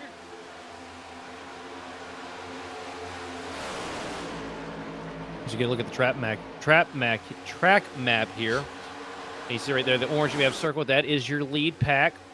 Pack in the center of 1 and 2. That's pack 2, and just look at how spread out this entire field is right now. A lot more cars in that second pack, but they're just not orderly enough to really make a swing at your front runners right now. They're kind of just on an island all their own.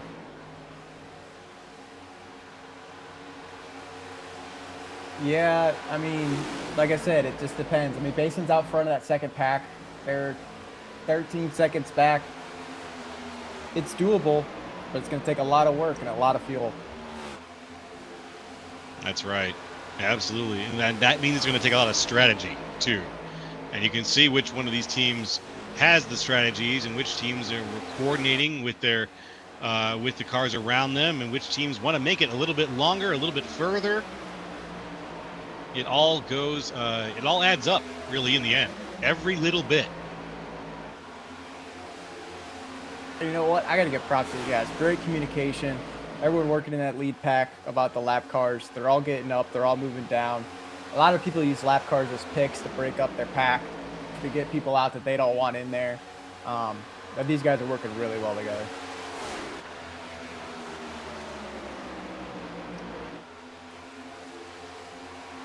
Do that for now, but another 100 laps from now, that's all gonna go out the window. Yeah, that's right. That's right. And Rocky Boyd having some issues there. He just went to the phantom zone, and he's back now.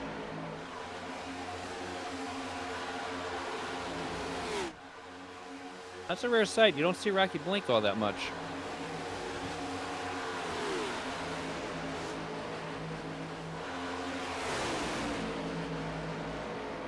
Let's see what happens here. See if he can stay stable. We don't want anyone else having issues here. We would like to see all the racers who are on the track stay on the track and not let, you know, Comcast take them out. Somebody probably just hit the microwave in the house. Jammed the signal a little bit. So it happens. I'm sure. Yeah. Mom, stop microwaving those tendies.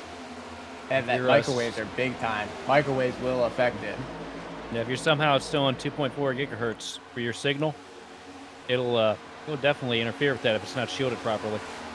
And a lot of microwaves aren't.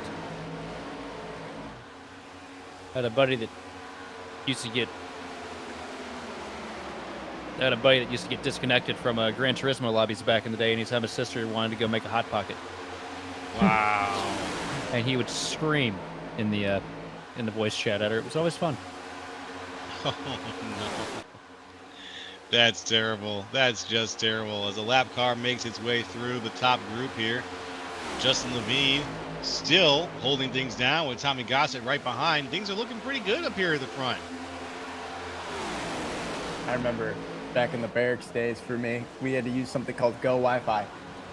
You paid $80 a month to have Wi-Fi in your barracks room. You got 80 up, 80 down. That's all you got. Wow. That's just about enough to get, you know, a few things done, but yeah, 80 up, 80 down. It's not pretty. Fucking megabytes? Yeah. Yeah.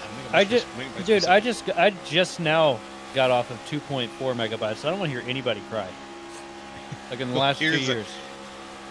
Here's a little look at some paint schemes as we're going around here, talking about what we got. Let's take a look at Mr. Tommy Gossett. And Mr. Excitement out here with a beautiful stars and stripes Gossett Bus Lines Ryka Performance paint scheme this season. Very patriotic. There's the. I like the blue flames here. Yeah. I don't really know if we have a name for this car. It's kind of like just the Ghost Flames. I love these paints. I think they did a really good job on them this year. Ghost Rider. Yeah, I mean, all of us have different colors. Take my royalty check. It'll be Ghost Rider. Take my royalty check. That's so funny. Yeah, you wish, buddy. Let's see the 51. Bouncing around a little bit. Landon Williams. Williams. I like the white. I like the green. EPI machine. They've put together some good stuff this off season. Looking like they're making a big stab at it. Here's a look at the 6 hot rod. Zep. Yeah, if you work automotive detail of any sort, you're used to Zep. And of course, Darby is obsessed with the Dunkin' Donuts machine. Well, he doesn't get any. He gets no dunking. No, that's what you get. And Gulata, new job this season for him. Outside of the sim, working at the Skip Barber Racing School, and a new paint scheme to match as well. Pretty clean looking really car cool. as well. Very on brand for Skip. That's really cool. Henderson with the I've gotten to look at the Xfinity version of that paint scheme all off season. I love Keegan. I love this scheme. I love just the cleanness of this. It's a lot less than last year's paint scheme. Keegan ran really good, but this one feels like it fits Keegan a little bit more. You know, Keegan a little bit. It's just not as busy. I just love simple. Yeah, same. That's why my car is literally 3 lines. Oh look, my number. Yeah. Love the Maggie. bold colors on the Maggie McGuire 25. Oh, Maggie's right front. Oh, that is at an angle. Is that That's Boston Bruins? More like Boston's ruined. well said. You have a rim shot. Wordplay. We're doing that. Same general paint scheme for Maggie McGuire this season, but look at the heavy right front damage, and that is just from the contact on that big wreck that we had earlier on. And also, Paul Hill right there in front, somebody we haven't had the opportunity to talk about all night, got caught up in an earlier mess, now cycled off at the back of the pack. We call that the Nicki Minaj. And more corn. Yeah, This Nolan season's Hodgson. Yeah, it's weird seeing Nolan Hodgson in a car that doesn't look like melted sherbet. I think Paul Hill wants to get those dents slayed. Unfortunate start to the night here for him, but new paint scheme for the 26 looks pretty clean. Pettis. This is the car I'm talking about. Oh, they're wrecking. Oh, They're wrecking. no! Oh! Great, we got a good view of that. It's an EPI car there. Look like. Who was it? Yeah. I don't know. Like, it looked big. It looked like a heavy impact. Perrin Huggins, Landon Williams. We got Perrin Huggins and Landon Williams potentially involved there. Let's see if we can go back in time and catch a little bit of what happened. Kind of wins the 15 machine. Just backwards all at the same time. I think that was a bump draft gone wrong.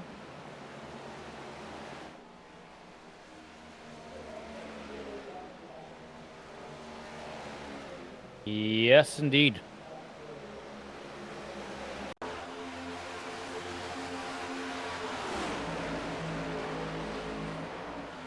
Right here, you're going to see why you don't necessarily want to push the pusher.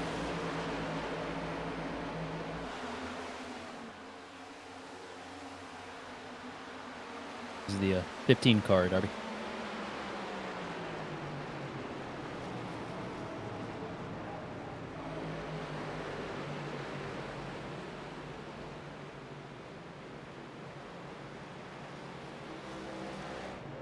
Let's go start with Landon Williams here in the 15 machine. It's just push gone wrong through the tri-oval. You know, it's classic stuff. Keegan over here giving a lot of help to the back of the 51 machine.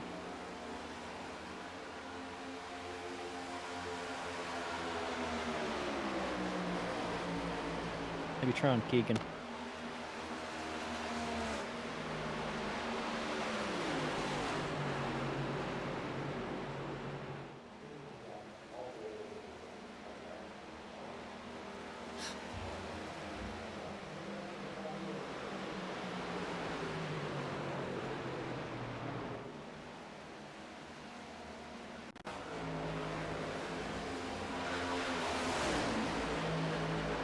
What you can see right here, Keegan gets up to the back of the 51 machine of Landon Williams here through the tri-oval, and giving him a help here. You know, gives him a little shot in the tri-oval. It's just one of those. It's one of those classic. You know, you want to push, but you push the pusher, and sometimes things go wrong. And you know, the damage to the nose of Landon Williams' Camry there, because it was already off center pretty bad. Once he got up to the back bumper of the machine of Perrin Huggins, it was just enough of a push, and Huggins also kind of taps the apron here before the contact is even made. That's a heavy hit. Yeah, that's same hit that Blaney had here.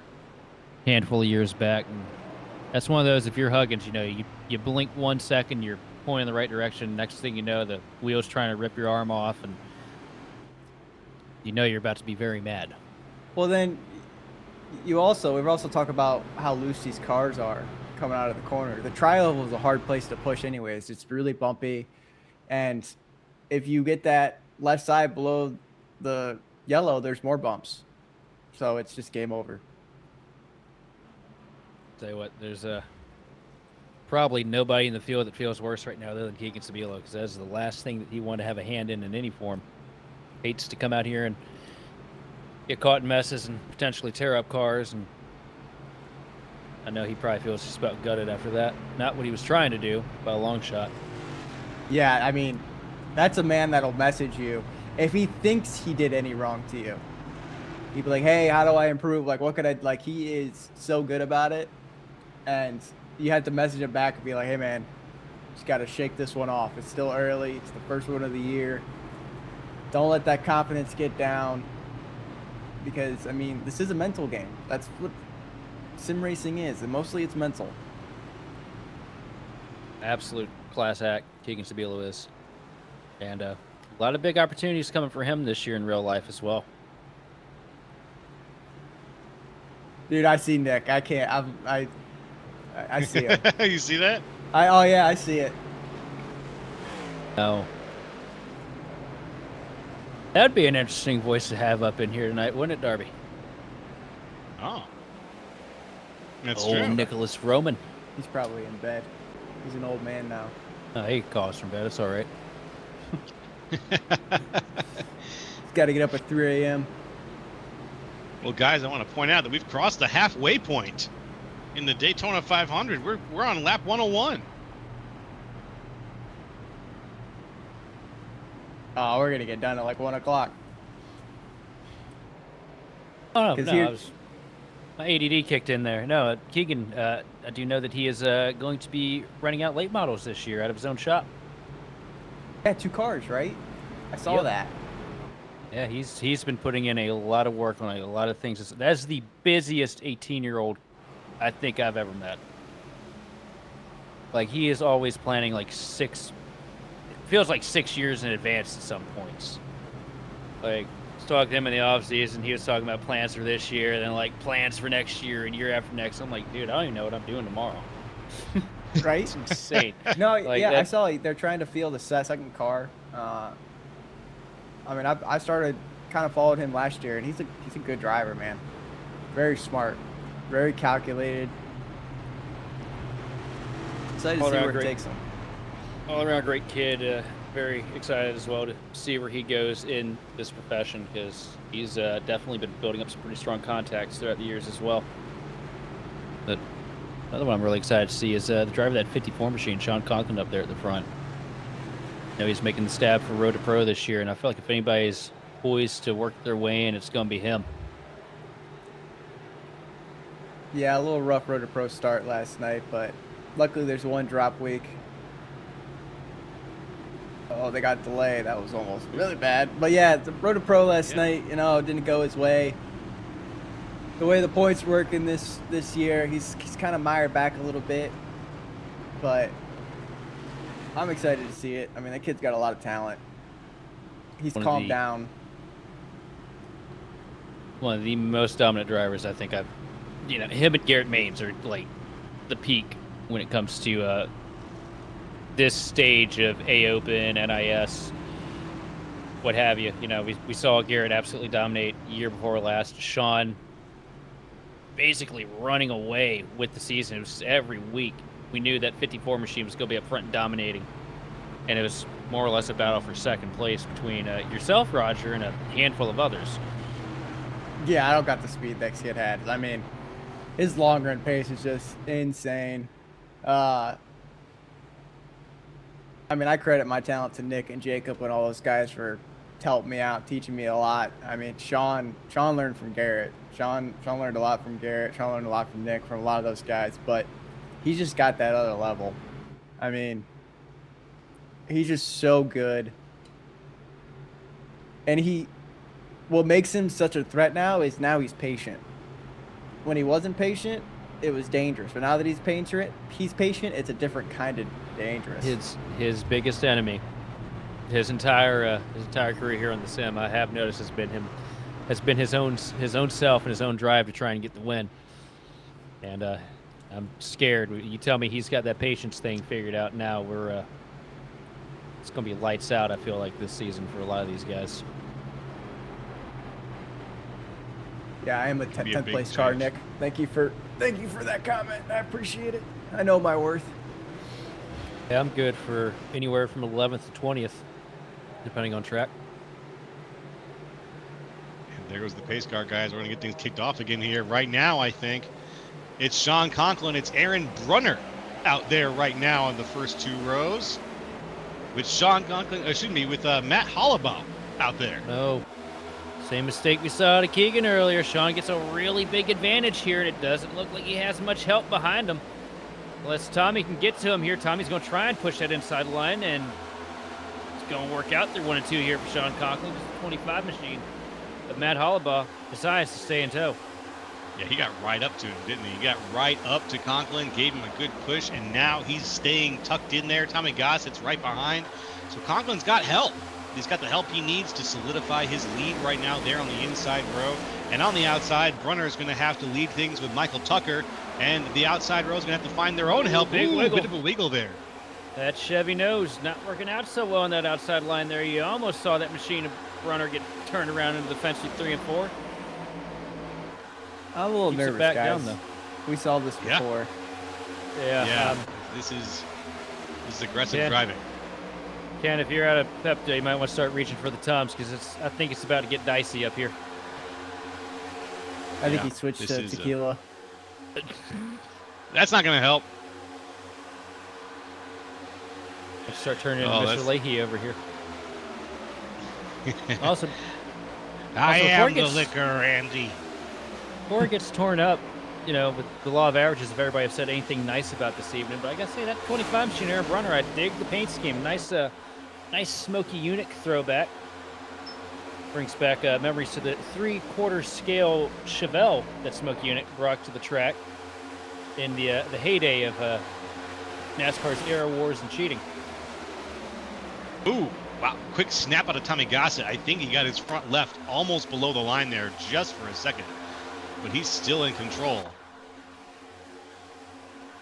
Also, look out, guys. Somebody we haven't talked about at all tonight, aside from on the grid, Jesse Atchison starting to try and make some moves up here to the front. That's a name I attribute to a lot of success here at the Speedways as well. Oh, gets shoved out of line there on the bottom, though, through 3 and 4. Moves right back up in front of Levine. Levine going to push him down the front straightaway here. But the inside line sticking true here. Nobody really looking like they want to make a move right now. I don't know if you noticed who's in 5th place, but that underdog that you called earlier, he's back. Talking about Mr. Boyd? No, 5th on the bottom. He was 5th until the top got it, but Channing Ballou. Oh, yeah. Ballou always good here on these super speedways. I mean, Ballou is that one. He'll sneak in every week, it feels like. You don't think about him. We call him on the grid, you know. Feels like he doesn't ring a bell. Then you get down, you know, it's kind of like Benefield. You know, Benefield starting these things out in the back. You don't see him the first 3/4 of the race. You get down to about 40, 50 laps to go, and it's just like, where the hell did he come from? Massive bump. Galata into Boyd. Almost spins Boyd. Now that was would be a almost fight. part 2 of the big one. Yeah, that was really close, boys. That was almost it. And Rocky and trying Boyd. to get payback. What are you doing, Yeah. Rocky? What is that? Rocky's Rocky going to Boyd. Rocky. That's Rocky to a T. Look, there you got character progression for a lot of these guys, and you know you got dynamic characters and static characters, and Rocky's about as static as it gets. Okay. That's fair. He's old school iRacer, man. He'll piss you off about 20 ways from Sunday, then you just have to remember, you know, they're just like that. I mean, I did a league with Rocky, and we were at Pocono down the backstretch, and he made contact with me and pushed me all the way to the inside wall down the backstretch. Yep. The inside wall, where all the bumps are. Wow. I got He is aggressive. I got dump trucked by him at Bristol and Martinsville one year, and I think I used words that would have made Max Harris blush. Up here at the front, though, Sean Conklin with a block down to the inside. Bomar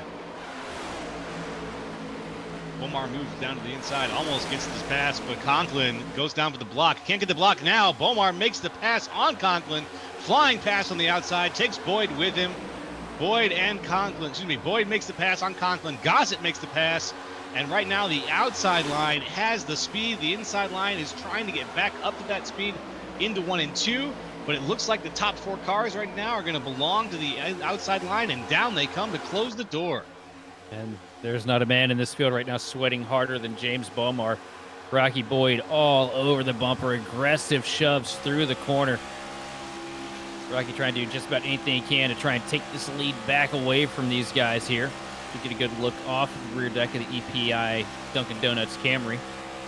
Yeah, I wasn't sure who was going to make the move first, Tommy or Rocky, and it was Tommy. And here comes Sean. No, he's thinking about it. He's going to do it. He doesn't know. He stays down the inside line there. Conklin third right now. Bomar leading things, drawing a pretty good line. Hugging it down low as he can on the inside. On the outside line right now, Michael Tucker is side by side with Tommy Gossett. Gossett is just back in the quarter panel there a little bit. More side by side with Channing Ballou as the lap car cycles through here.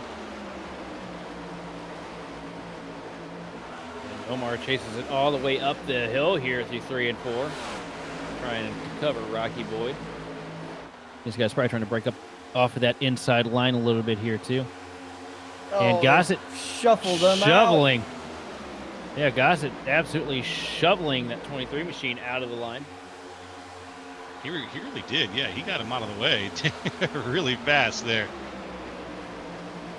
Oh, big wiggles in the top line there. That was kind of middle, that 18 car. Ooh, looked like that netcode grab on the rear bumper with Benjamin White.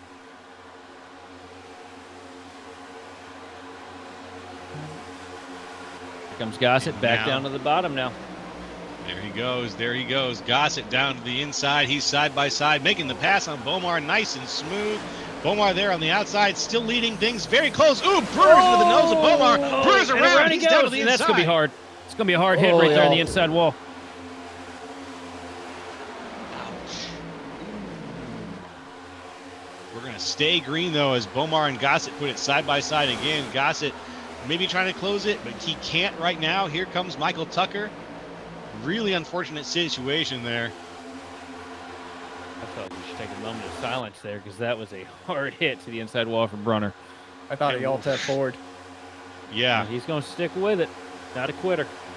That was a ballistic missile strike, basically. Just a perfect parabola right to the inside of the wall. And, yeah, he's going to stick with it. We don't see him disconnecting, which means that he's sticking around. Tommy Gossett, though, working the inside line, trying to get past Bomar. Gossett's going to do everything he can to try and keep that machine up there at the front. He's doing pretty good, too. Get a look at the replay. What happened here this last lap? Yes.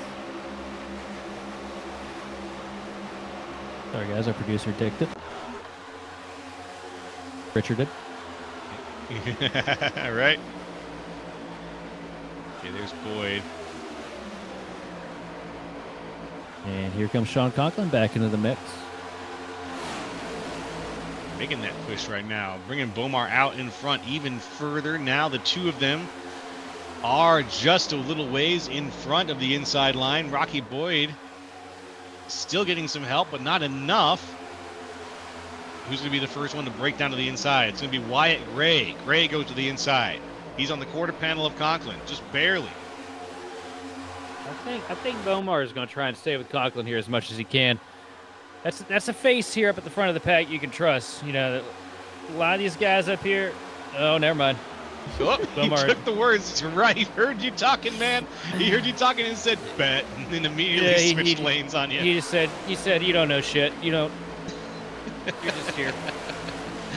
Listen, Let me as work. one of the drivers that listens to the broadcast while I race, I laugh way more than I should while I'm driving at some of the stuff, because it's like, yep, you think. It's like now I'm gonna do the complete opposite because you think you know. That's Yeah, funny. I know that happens. It tends to work that way for us up here in the Grid Vision booth. Thankfully, we don't take it too serious. Oh no, Joe does. Sometimes he ends up, punching the wall, Ooh, I just get so mad. and Darby's all the time just beating up his stuffies when things don't work out for us. Like every time this replay camera doesn't work, Mr. Bingles is getting it. I feel like his desk has imprints from his fist. As you know, I'm always serious and I never joke.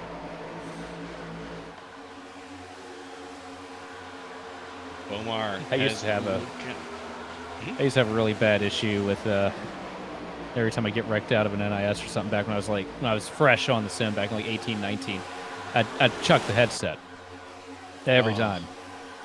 And I went through so many good headsets that eventually I said, you know what, I got to penalize myself. And I went and bought like the $5 Dollar General headset and rocked that for a couple months. Yeah, we never broke a headset since that. Yeah. Oh, We learned a man. valuable lesson. Yeah, I don't Good, even wear a yeah, headset. don't, I wear earbuds that are molded to my ears. I can't throw them. Wow. They're attached to my seat. I learned my lesson. Smart. Boyd, up now, looking to block Gray. Down the inside, Conklin's got it, but he's going to hold on to things. He's going to fall back just a little bit as Boyd moves up. Just hits that throttle hard through the back stretch here. He's got a lead right now, and he's taking Wyatt Gray with him. Down on the inside, it's still going to be. Well, Conklin just got cut off by just about everybody there. Gray comes down to the inside. Goss is on the inside. Benjamin White's there as well. Yeah, I think this field's kind of trying to cycle Rocky out a little bit. Yeah, you notice. Oh, Benjamin what a White, save! what a save! Insane. Who just Insanity. soiled The my field's pants? talking about it too. That. I wish we could give an award for that. That was the most impressive piece of driving I think I've ever seen. Yeah. Picture 200 perfect miles. save. Near 200 miles an hour in the trial of Daytona with that many cars around you, and he got that car pointed pretty much down to the hot dog stand outside of Victory Lane and somehow flicks it back in the right direction. What a drive. Without But batting Boyd's an got eye. him loose there. Huge checkup for the top line. I saw what you said, Nick. I'm gonna comment on it. Yeah, I mean that's hard to do. That is not easy. 200 mile an hour. You can't overcorrect either. If you overcorrect, you're going the other way. Exactly. Yeah, no. Exactly. It was I don't even like think he watching someone lifted. throw a dart and hitting a bullseye. No, if he would have seriously- lifted, he would have shot right. Yeah, that's right. Yeah, because the car would have The diffuser would have exploded right grabbed. up. Yep. Yep. Jesus. I don't know how That's you. beautiful. I don't know how you fit a set of balls that big behind a sim rig, but he found a way to do it tonight. I don't know if the replay will let us show that save or not, but man. The hamsters on the wheel are working really hard. I hear him We'll put the squeaking. replay up, and I think we've got it. Dearly are just going to beat me after this. Watch. Oh yeah. And here we are. Coming out 3 and 4. And Rocky just all over the back bumper, shoving him. Oh no, that was That's the lap after. that's the lap the after. lap after.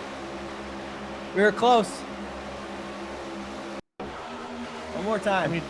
Having to do Bring everything it back manual. around. That's We tried. We're fixing it. New system, everyone. It's gonna be fixed. Yep, that's right. Just a couple of those little early gremlins to work out, but for those of you who caught it live, that might have been the save of the day. So far, at least. Hashtag soon. We'll have it working soon. Indeed. Hashtag soon. Yeah. Can I ask a Hopefully by question? tomorrow. Yeah. Where did Justin come from? Oh, that's a good Roger, question. He just sort of showed up, didn't he? When a mom and a dad love each other very much. Yeah. Oh no, I get it. I just didn't. And I hugging. didn't even Okay. see him. All right. I didn't see his car either. I didn't know how fast he moved up to the front. Oh, here comes Rocky Boyd, though. He wants to spoil that show. It's a great launch on that outside line. So close too. There's so much side drafting going on. Very, very close down there on the inside there. Rocky Boyd knew that he just wanted to be on the inside lane. Oh, this is gonna be dicey. Oh, Rocky didn't call it.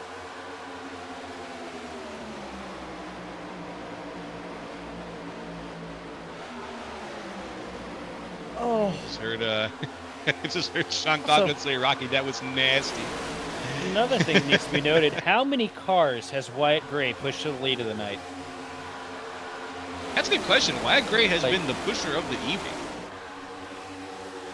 I think everybody that's gotten to the lead here has had some kind of help from that four machine of Wyatt Gray. When's that going to flip around? Because if you got a car that's strong enough to push that well, it's got to be good at the front of a line too. Get the right help behind you. Listen, Wyatt won second split Road to Pro last night, and I was spotting that race, and he's a good play track racer. Dude knows when to make moves. He knows when the calls go. He visualizes the runs. I mean, props to him.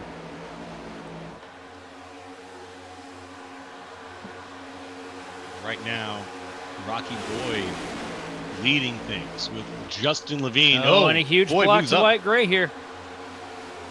Oh, Gray almost had that lead you were talking about, Sheldon. And here he comes. He's going to leave Rocky out to dry. He's cut to the bottom. He figured it's his turn to lead this thing.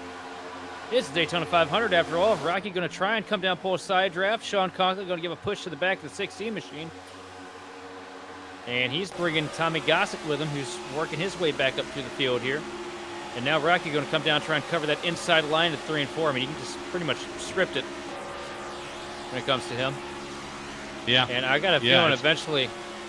Oh. Yeah, right there. Wyatt's getting a little tired of being blocked by a 16 machine. He just about had him picked up off the track there at a 3 and 4. He is getting into that 16 right now. Really pushing every opportunity he gets. And I think that he's going to unseat the 16 before we get to the end of this lap. Well, Rocky has a tendency to push the buttons. Look at that. He is all over him coming out of the corner. Wyatt's about to make a move here. Wyatt is absolutely pissed at this point.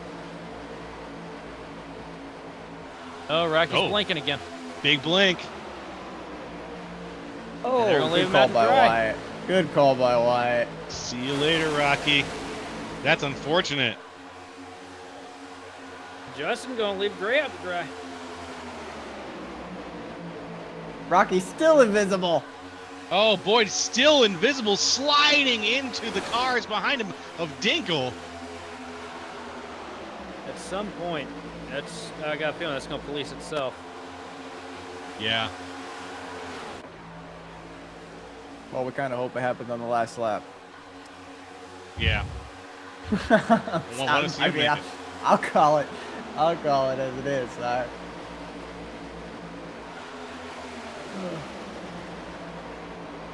Yeah, here comes Bomar working the outside line. And the flag says that he's from Chad, and, well, he's driving like an absolute Chad right now. 20 machine has been hooked up all night. It has up been. to the back Yeah, bumper. Bomar. Conklin throwing a last-second steal to the outside lane. And this is a lot more racy than what we had here last year. Our racing did a pretty good job here with this package, I feel. Yeah, the It's runs, like been we great. talked about earlier, the runs just come from weird times, and it makes it entertaining. It makes it fun, but it also, for the people that have so much experience, they have to relearn it. Every year's a new year.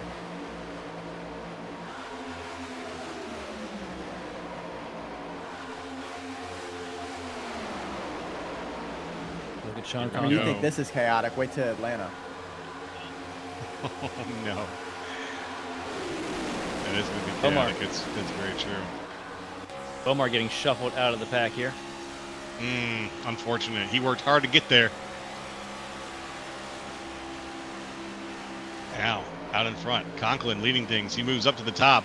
Gives Levine room down the inside. Levine takes that spot.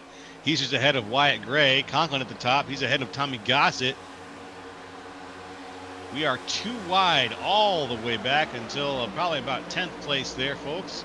And then we're back to single file. Oh, and Gossett leaving his teammate out to Whoa! dry here. Leaves them. That's a bold strategy, Cotton. We'll see how that works for him. Left him, hung him out to dry. Hey, here comes Boyd. Once Oh, no. more. Tommy, We got a why'd you new do player up here, boys. Trent Dinkle. Welcome to the party. Yeah.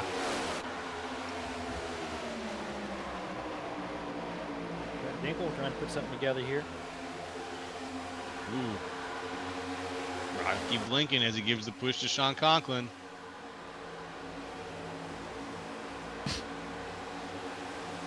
Oh! Massive shove there from Trent Dingle to Rocky Boyd. That was a huge hit.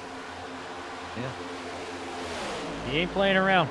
Oh, Rocky's front bumper is wrecked.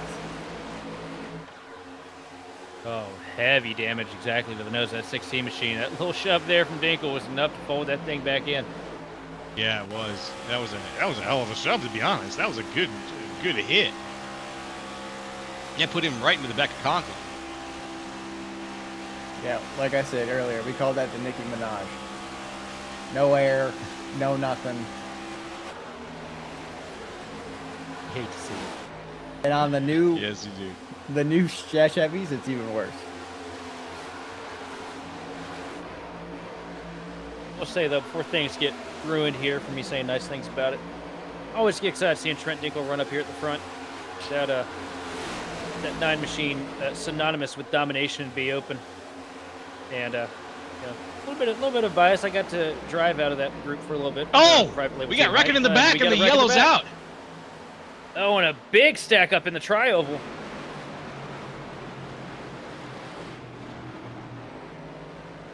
Oh, Holy boys. mackerel. When will we learn? Keep Yeah, that mackerel what away did from we me. I'm learn? allergic. That was a solid couple of hits there. We saw Matt Hollabaugh get involved there.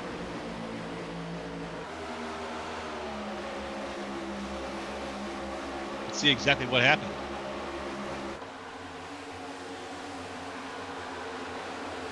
Here's the 8. Ooh, the 8 just gets pushed around a little bit.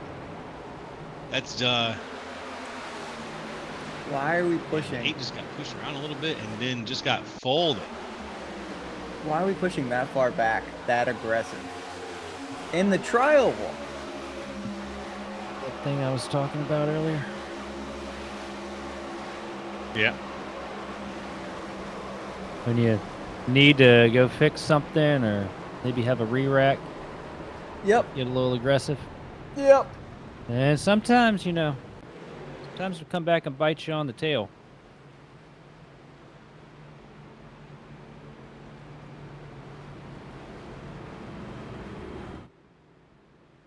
And folks, we are going to take a little break here. We are at lap 131 out of 500 miles of Daytona coming your way here on Grid Vision, and we'll be right back with some more.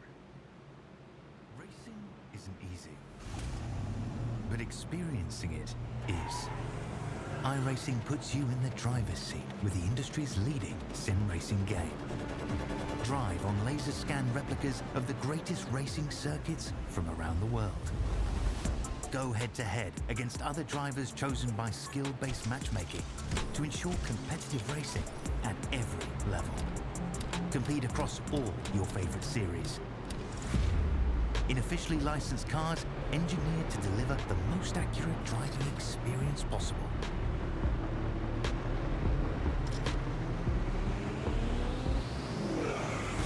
Join a race or host your own with players from across the globe. Race against the computer or in a league with friends. Feel the thrill behind the wheel. visit iRacing.com.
Hey, folks, we're back here on Grid Vision. It's me, Joel Castro, with Sheldon Adkins and Roger Pierce.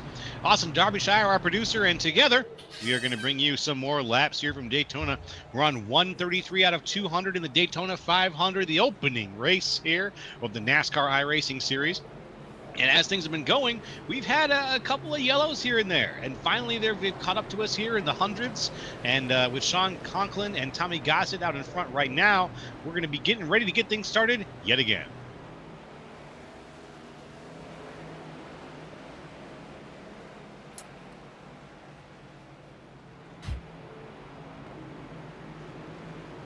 We have turned to the part of the race where everyone has lost their mind.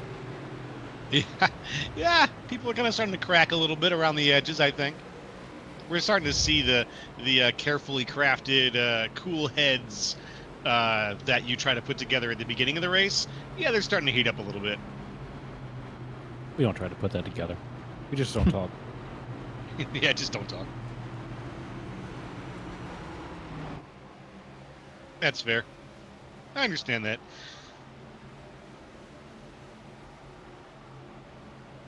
When I race, before I start racing, I put on the Grid Vision voice to relax myself and say hello to everybody.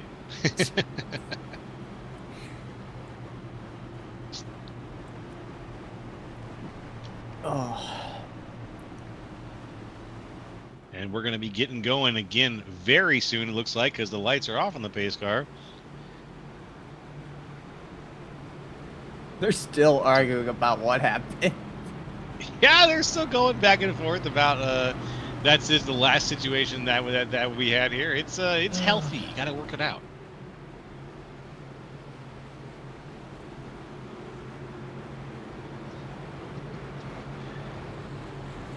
And right now, here in the front, Sean Conklin, Tommy Gossett, followed by Trent Dinkle and Justin Levine.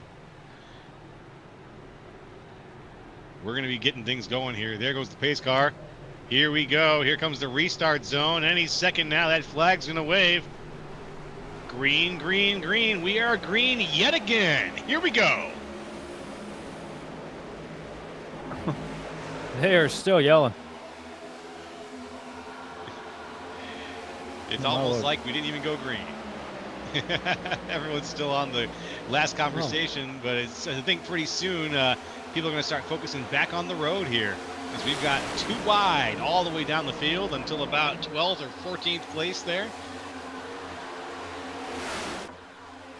Well, look, he just worked their way back into the mix here. As they're still going at it right now in the chat. Keegan Sabilo working his way back after the incident earlier. Same thing for Joseph Gulata. It's the first time we've seen these two get the opportunity to work together here all night. That's right. That's a good point. Right now, Gossett and Conklin there. Conklin moves up to the top lane. He takes it over for Levine. It's Conklin side by side with Gossett. And then we have a top lane, third row being made right now. Wyatt Gray leading things with Benjamin White right behind him. And then right behind him, I believe, who is that in the red there? Yeah. It's Pettis. Pettis, yeah. How good does Sean and Justin know each other? Sean knew Justin was peaking at the top. He knew it was coming. Timed it. And that whole top lane just broke apart. Wow. And that is some familiarity. That's the kind of stuff that you can't write. You know, you just have instinct. That's going to get you through that. What happens when you run about 20,000 laps or so against a guy? Yeah. Top line yet again forming, though. The middle lane not quite coming together for Sabilo. Sabilo falls back, gets a push from Garcia just to stay competitive, but it looks like Sabilo's going to have to find some different help as the top lane becomes the middle lane now. And this could be a rough patch in the race for Sabilo. This is the part where the aggression really starts to come full circle for these guys, and Keegan, not typically want to stir the mix like that. Might end up finding himself in a little bit of trouble. He has found himself a little bit of help, though, with the teammate of Richard Garcia on the back bumper here. So that outside line starts to form back up. Now, Conklin still leading the top lane here with a lot of help from his friend there, Tommy Gossett.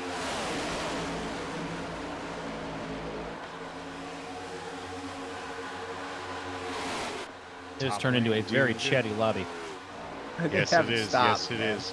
They haven't.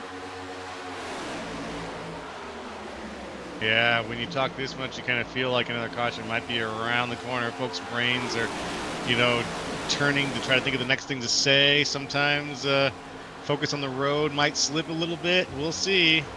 And, let's pull back the Benjamin White and curtain. Justin Levine, and a huge block out of Sean Conklin here in the trial, but it's going to work for now. They'll pull the outside line along with them, and more Ryko cars get pulled up in the mix, which could be a nightmare for the rest of the field as Justin Levine hangs out Sean Conklin in 1 and 2. But here comes the two-factor of teammates behind him, Dylan Basin and Dylan Pettis up to the back bumper. Now the outside line for the charge, because here comes Sabilo. Yeah, I was going to say before that block happened, let's take a look behind the curtain. There's conversations happening on track and off track. In these discords all these teams are in, they're constantly communicating, right? And a heavy block from Levine. Utter BS, but they're all talking. Yeah, there's big Benjamin White with a massive block. I still think it's too early to be this aggressive. Yeah, speaking of some aggressive pushes, looks like Bomar shoots out through the middle. Makes a third lane, but then he gets help. Yeah. Would you rather wreck out or wreck with 60 laps to go in Daytona 500? Or would you rather wreck on the white flag lap? Ooh, white flag lap. Then you've wasted all that time. Yeah. Then you've wasted all that time, and you finish last because you don't get to fix it. Ooh, yeah, I can say I almost made it. Bunch of damage on people's front bumpers from these pushes, man. Yeah, just called over the radio a couple laps ago telling Tommy that he had a lot of damage to the nose, and you take a look at it, and it looks like somebody kicked the dog there on the 88 machine.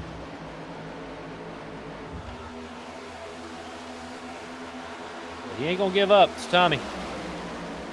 If he's got a steering wheel that'll turn and a pedal, he's gonna try and make it happen. Well said, well said. As Benjamin White gives kind of a lopsided push to Conklin, unfortunately, but that works out. Nothing too crazy. Conklin now back out in front. Dylan Basin trying to find some help wherever he can get it. Gossett with his broken nose gives the push to Basin.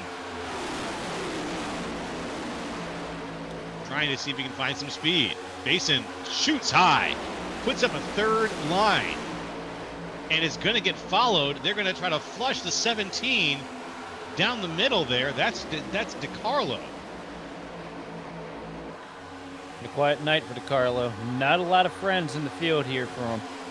But No, putting up some pretty literally good numbers there for that legacy 3 setup shop Chevrolet. You see Justin Levine, a little bit of a miscalc there for the 19 machine. Was going to try and throw a block, mistimed it, then ends up getting down to the bottom. That's right. You're talking about the 19 of Benjamin White, I think? Oh, Levine. Levine. Okay, sorry. I forgot about which 19 we were talking about here. We got so many on the field. Benjamin White's in the sucker hole right now. Yeah, he is. That Zepp machine found a place for himself down on the inside line. But in the meantime, Justin Levine leading things off. We are 2 wide there with Dylan Basin and Channing Ballou.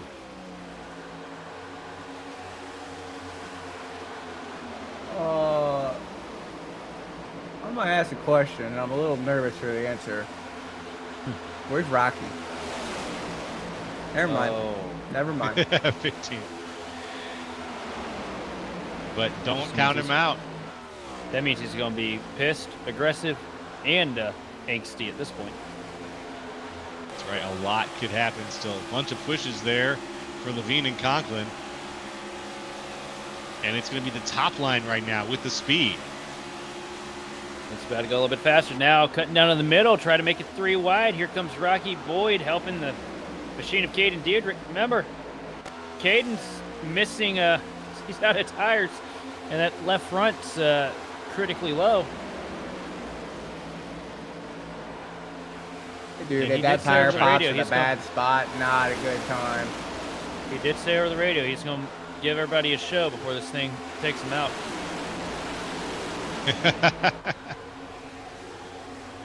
Absolutely true.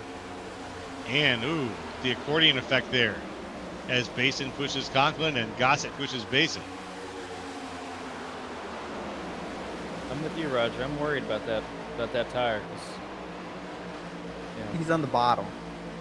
I don't know what side of tire. I don't know what tire's He down, said- but if He it's said the left front was at 3%. And if that thing goes, it's going in a big way because that one goes down. You're going to be dragging the front splitter all the way through the corner. And you get that splitter boat in there. You and I both know exactly what happens when you blow a tire in one of these next-gen cars. Oh, we got Rocky contact. Boyd up into the 20. They're bouncing off each other through 3 and 4. Everybody saves it somehow. Wow. He doored him hard. Just straight up tried to change lanes and ran into him. Dude, Rocky. Might have been an accident. Sounds like it might have been a technical there over the radio. He said, I looked at my keyboard and looked away. Being clear is optional.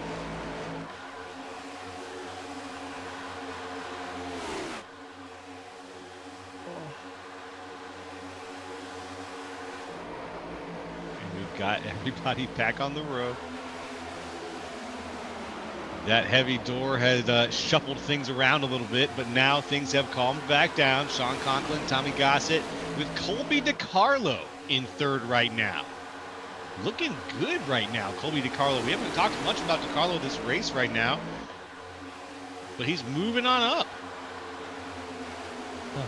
Everything's allegedly calmed down, but if you listen to the radio commentary, every couple of laps you find out that it really hasn't. Look who's charging on this outside line right now. Here comes Keegan back up in the mix, and a heavy block from Tommy Gossett. He's about to take some nose off the 77 machine. That could have gone bad quick. That was a time. That was, yeah, no. Oh, he tries it again with Conklin. Oh God, the carnage potential. The potential carnage is everywhere. When it starts singing, that's not a good. That's just. Yeah. Oh. Yeah. Oh, it's just. You hit that note. Oof. Oh, That'll freak you out. Caden gets hit with the DQ, so that's where that tire is going to leave the service. Yikes. We got some DQs getting handed out here.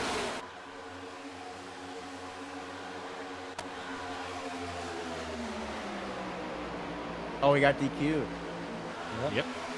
Oh, That's right. No.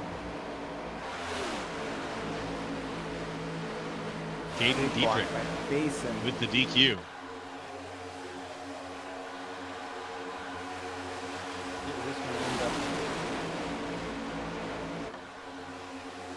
Jason trying to control both lanes now. Haven't talked a whole lot about Dylan this evening, but it's been a night of attrition for him. Got caught up in some earlier incidents. Had to fix a lot of damage. Him and Pettis both fell a lap down under green at one point, and it's been a slow climb, but he's worked his way back up here into this top running, and he's got just as good a shot now as anybody here. Oh, man. After Except a for when he little blink blinks there. like that. Yeah. And he was You really mentioned he was sick having this week, he had too, so persistent good to internet see him. issues, right? Yeah, no, he's so between the internet and him being sick, he's had no luck this week. Oh, engine just blew. Eyes out for somebody falling down and going down pit road. I think it was Atchison who's been on pit road for a bit here. Yeah, it was Atchison. Got to turn that car off. We're trying to fix it. Yeah, for sure.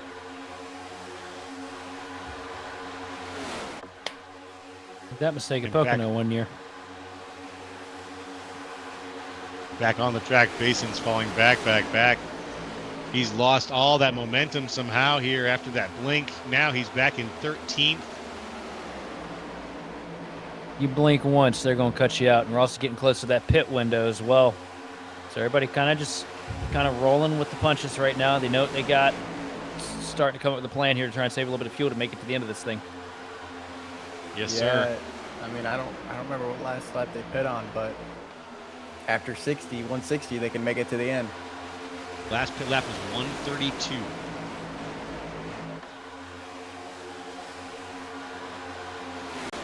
Yeah. I heard. Yeah. Basic. What do you say, Roger? I heard something about chopping. I heard something about chopping dinkies. Yeah. Something about that. Something about that in single file lines. I couldn't quite put it together. Yeah, let's look at some paints. Yeah, let's take a look. See some paint schemes. Get a look at the non-machine of Trent Dinkle right there with the Team Conti Setup Shop private label team hype livery. This is a classic, man. He's ran something in this ballpark for the past handful of years, and always just a clean piece of equipment he brings to the track week in and week out. Look at the rubber buildup. Yeah, these cars are covered. These cars are caked. Shining blue. I really like this game.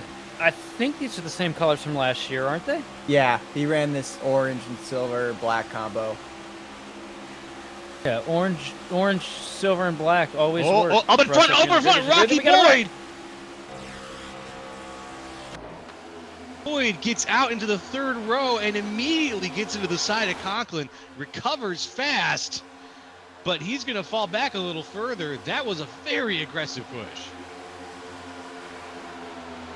He saved it again. No, he didn't. He just got dead sideways up there on that outside line. Yeah. The air got, as much heat as these guys have in the back tires now, and, you get that air taken off the spoiler, and it's just enough to send them around. Also, look at this, one of the most destroyed cars in the field right now, leading the train. Tommy Gossett, heavy damage on the nose. I told you it wouldn't stop him. No, not at all. Oh, look at that hot rod red, though. God, that 19 car. Look at it in the sun. Almost reminds me of the Overwatch, the Overstock colors that Stuart Haas was running. Yeah, a little bit. And that was a clean paint scheme. Whoever was designing the cars for the last handful of years that Stuart Haas Racing existed should have gotten a pay raise, because they brought fire to the track every week. The red cars that Hendrick brought for their anniversary at Martinsville were up there for me. That was a clean red. Yep. Also, look who's worked his way up into the mix here. we Got got? Sean Conklin working on that inside line. You got Joseph Gulata back up here towards the front. And Michael Tucker also with a chance to win the Daytona 500. And the lap car of Pettis. Tucker is another one of those guys I'd say has improved a lot the last handful of years. You know, Yeah, I think he needs to work on his temp control, but I think other than that, I think we're good. I think he's getting pretty good. Yeah, I mean, it just feels like week in and week out, you know, he just gets a little bit better, a little more difficult to pass, get by, and, you know, it just feels like Michael Tucker's really growing into his own here as a driver on the service. These guys are getting ridiculous out here. A little stir crazy, you think, after so many laps? Oh, yeah, they're Look at good. the back of Basin. Heavy damage to the back of Dylan Basin right now. It's not the place to be. Yeah, sitting. Well, you know what? It's actually, he's probably in the best place that he could be right now, which is running in the front of the outside line, where he's in a pretty good spot, unless he gets completely flushed out. I'm talking about Dylan, the purple car in the back. Dylan Basin. I'm sorry. I was just thinking of Pettis. Yeah, you see, that's what happens. Those Ryco cars, man. The paint schemes may be different, but they're, you know, same, but different. A huge block from one of them, Conklin. We also have 3 Dylans in this race: Dylan Pettis, Dylan Basin, and Dylan Banks. Try being on And a team with them. I bet you Tommy's saying something over the chat right now in that team Discord. I just use their last names because it's so hard. That's a much better idea. I like that, Roger. I'm gonna do that. And they're all spelled differently.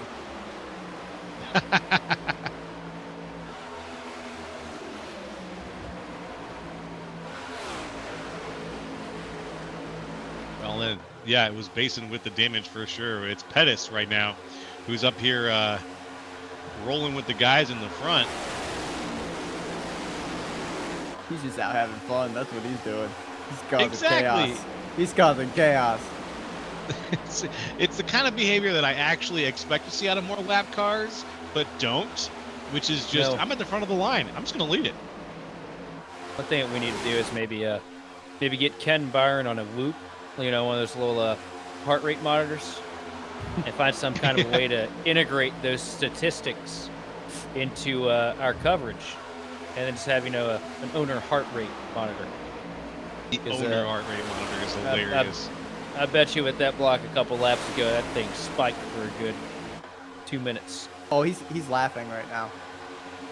I can tell you, he's laughing because the guys are being.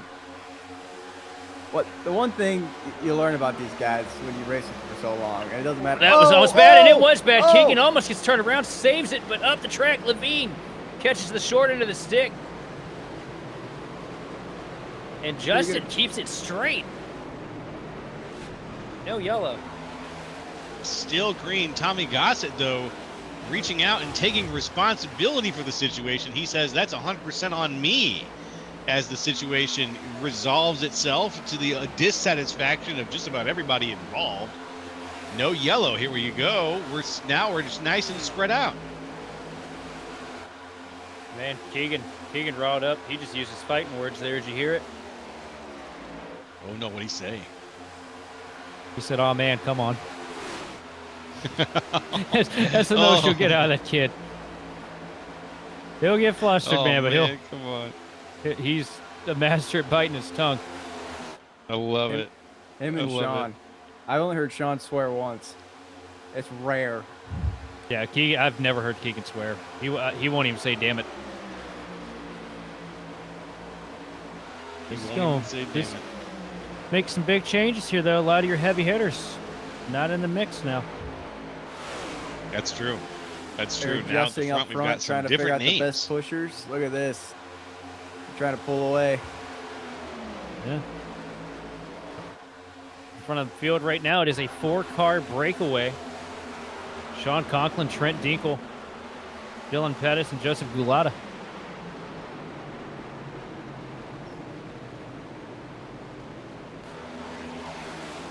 That's right. The whole field Three now machine so just spread out. Get down on the apron. Same thing we saw earlier. Trying to avoid the wreck. Came the worst part of the wreck, really.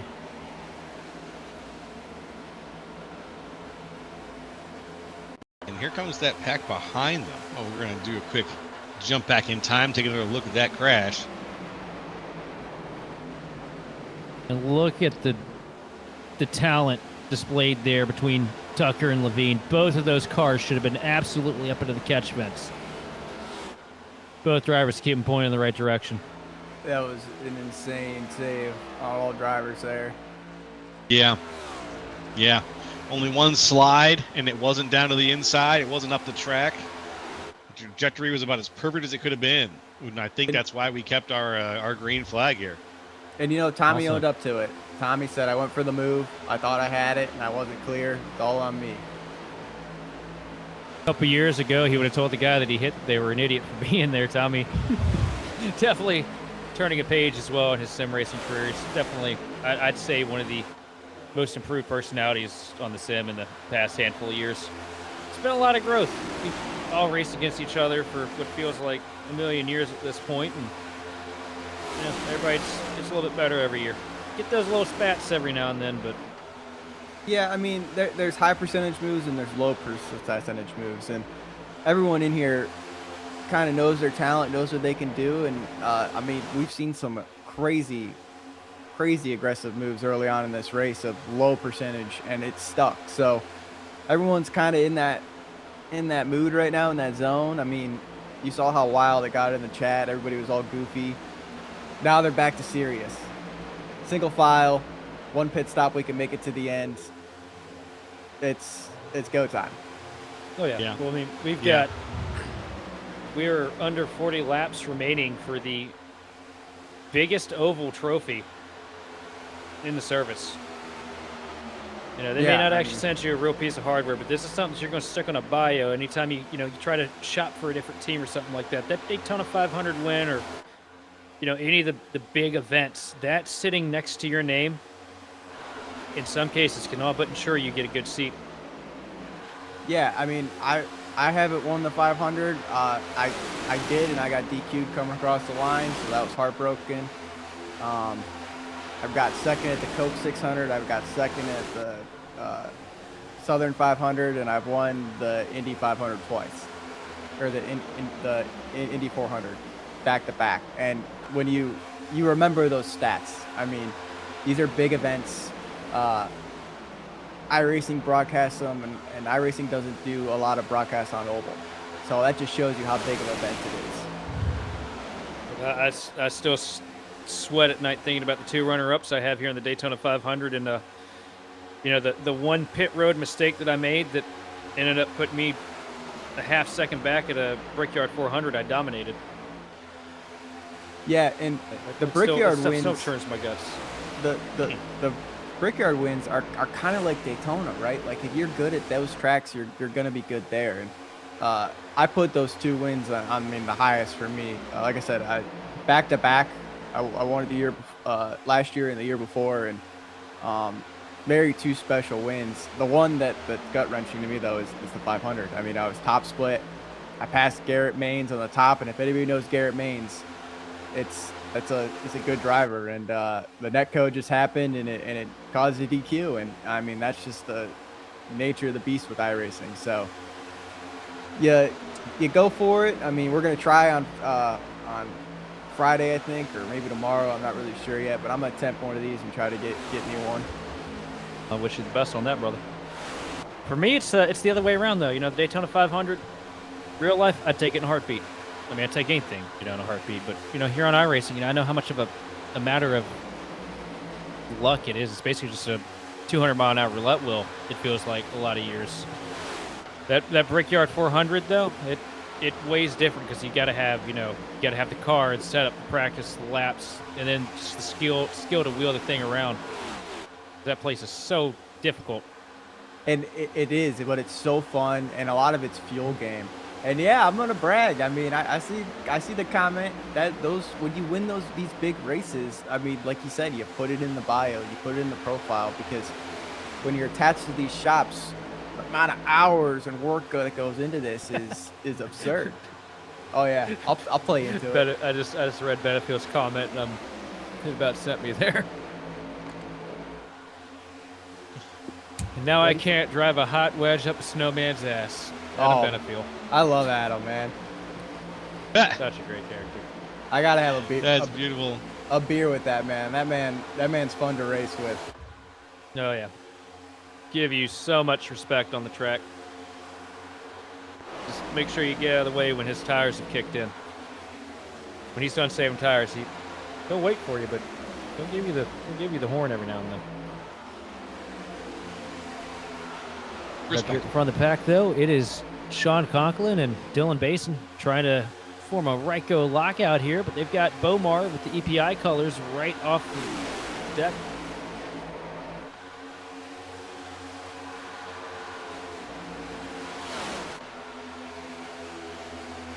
Yeah, I'm doing great, Darby. I don't know if it's my ADD or what, but I just got so lost in the sauce. I don't know what happened. We've crossed that point. This is, well, I mean, realistically speaking, if this was the Sharpie 500, we'd probably be on what, lap 150 right now, the way they're wrecked there. Oh, Making good time. And we got to cover that too. We'll see you then, Roger. yeah. What is that, July?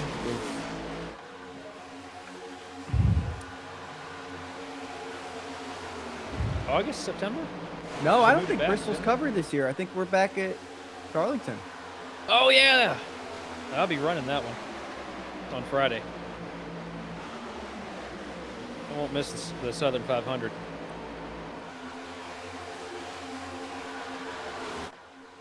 Now up here at the front, guys, we've got some really steady driving now. We got 30 laps left, 31 by NASCAR math, I'm guessing, but 30 laps left to go here. And I'm going to ask the question, throw it to both of you. If you had to place a bet right now, who you bet?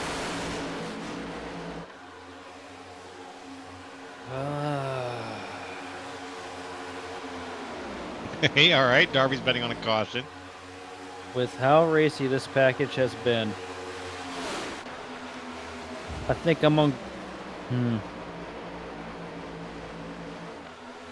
There's multiple that I could see it happening to, but with how this race has been, I'm gonna give it to somebody that give a damn switch ain't quite turned on. I'm gonna think Rocky Boyd right here. Oh, damn. Good guess. I like that. I don't know. It's gonna come down to the last lap, and there's gonna be a wreck in the last lap, and I think it's gonna come from the top 5. But I don't. You I can't think see further Bomar's than in a that, good really. spot. I think Channing Baloo's in a good spot. But here's the thing: we have to see what pits the cycles do and who comes out in front, because Right. you can have these team guys that work together, right? But when pit stops happen, they get separated. Awesome. As we look at these cars working around the track here, another factor that's kicking in. This track's starting to change here. Sun going down, track surface going to start getting colder here. These guys are probably going to get a little bit more rear grip.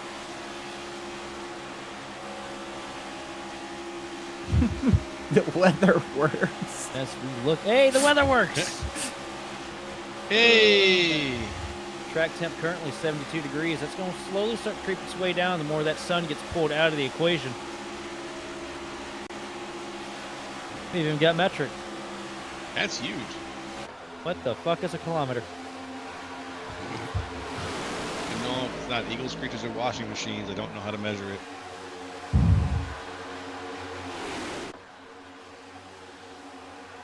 These guys are getting ready to pit. You can see we it. can see it. Everybody funneling down to the bottom here. They're lining up, getting ready. Just a I like question, are we Adams. going- Adam has the best pick. Whoever crosses the line first. That's Well, no, it's a you bold, can't say bold that, Adam, pick. because you can cross the line and get DQ'd and you lose. That's true. I heard it happened to a guy Well, named that only Roger happens Pierce. to Roger Pierce. So if you're not Roger Pierce, that doesn't happen to you.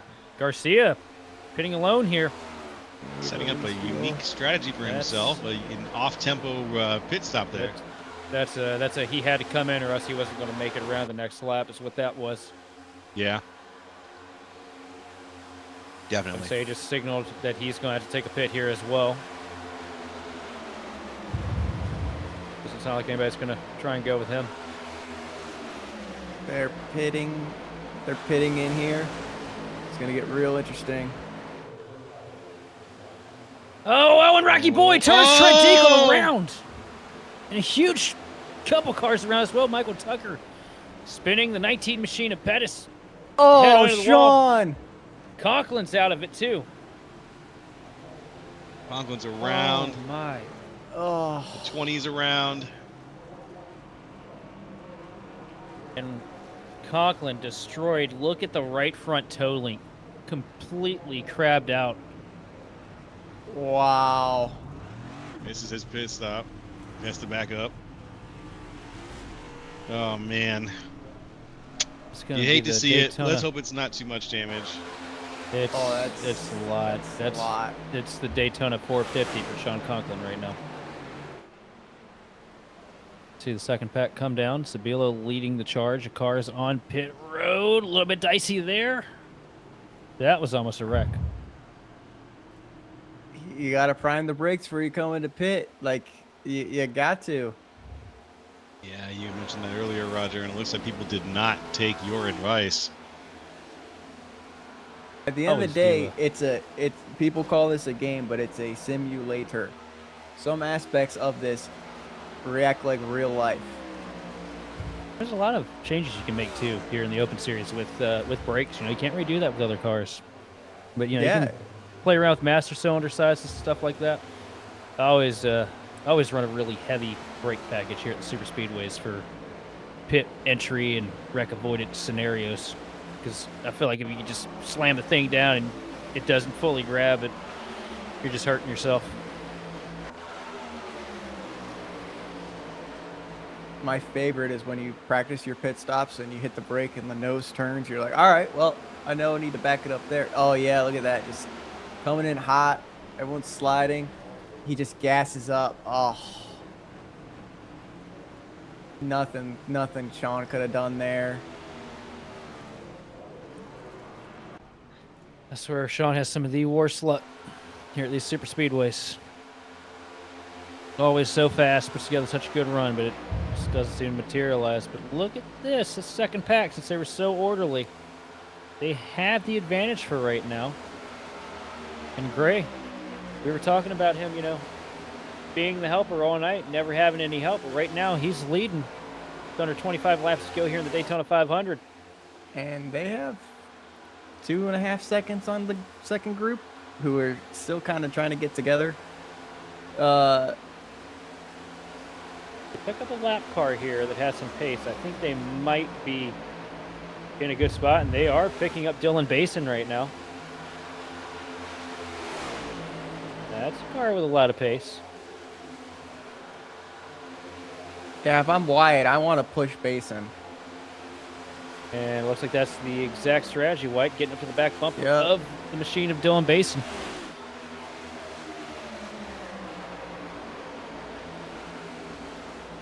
Did he get damage?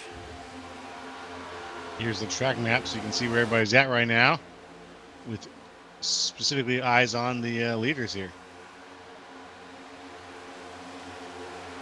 I think he got a little bit of damage on the nose. Now Wyatt Gray has damage, so does Wyatt Thompson. Keegan's the only car in that mix right now that's clean. As they pick up another lap car, one of the ones we saw spin there, coming down pit road, Elliott Henderson. Sorry about it. Moving on up. We've got really steady driving out of the top group here, but the group's a little further back that we've got eyes on, where there might be a little bit more shuffling going on. Dinkle, another one that got messed up there with that pit stop. Whole field just staggered. Somehow Rocky Boyd's still attached to this front pack though, with a lot of damage. Sorry, second pack. Yeah, but they're falling back in time. They're not gaining.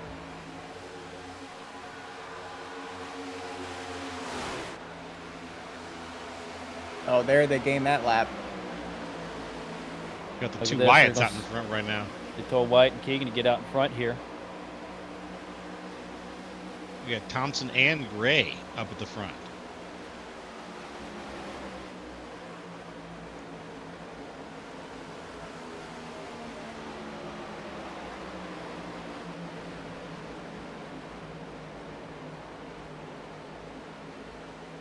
Second pack's starting to close in.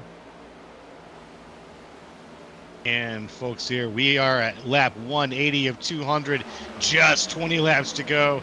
We're going to go ahead and get ready for the big finale here at the Daytona 500, so stick around for some more after a word from our sponsors. But experiencing it is. iRacing puts you in the driver's seat with the industry's leading sim racing game. Drive on laser scan replicas of the greatest racing circuits from around the world. Go head to head against other drivers chosen by skill-based matchmaking to ensure competitive racing at every level. Compete across all your favorite series.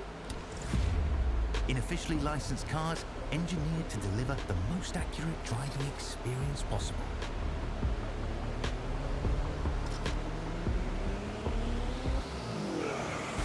Join a race or host your own with players from across the globe. Race against the computer or in a league with friends. Feel the thrill behind the wheel. Visit iRacing.com.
Hey folks, welcome back to Grid Vision's Top Split coverage live from virtual Daytona International Speedway. It's the NASCAR iRacing Series first event of the year, first event of the season. It's the Daytona 500, a full 200 laps coming to you. If you've been here since the beginning, thanks for joining. If you just joined, well, you've joined at a good time. We're about to see the big finish here.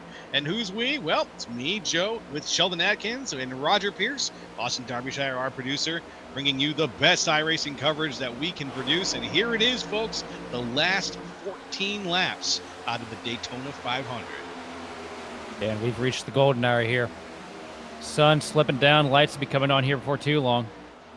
And it's always fun coming here at Daytona, beginning of the year, have this day to night transition that we've grown to love so much here the past few years, really show off all the improvements that iRacing has made in the graphic model in recent years.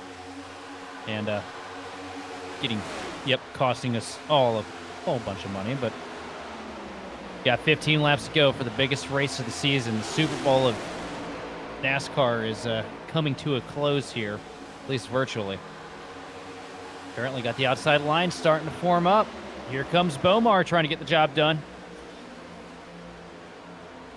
Now, Bomar has led this race. I mean, he's gotten close to it. Stabilo takes it as well.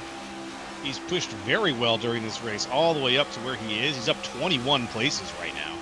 So Bomar has been one of the inspirational drivers of the night. This Keegan Stabilo tucks up to the outside line, trying to get the push off the nose of the 20 machine of Bomar. They need a little bit more formation on this outside line, though, if they really want to make something happen.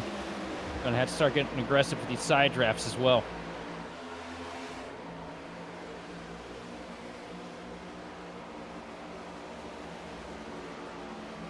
Yeah, I Great mean, it's run. anybody's game. Anybody's game here. Oh, Keegan almost gets turned right off the nose of Bomar. Bomar gets cycled out here. Now Keegan gets shuffled down to the bottom with no help. He's going to go to the back here. Going for the side draft on Bomar, and he's going to pitch here. They got a lap car on the bottom, 3 wide, 4 wide under the line there. And this has all gone very wrong for Keegan.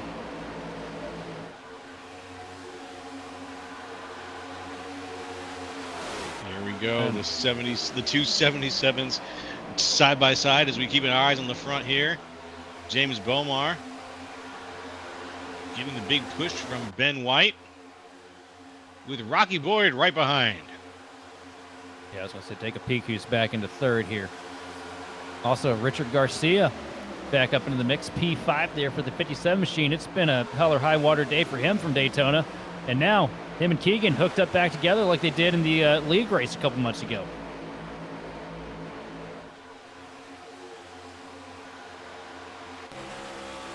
And I got a feeling Garcia's going to ride on that bumper, that 77 machine, until this checkered flag comes out. Oh yeah, I got a feeling you're right. And, I think the bottom's where you want to be. I think if you can get the most cars on the bottom and you play the air game, I think that's where you want to sit. I mean, the surge on the top is nice, but the consistency of the bottom just pulls.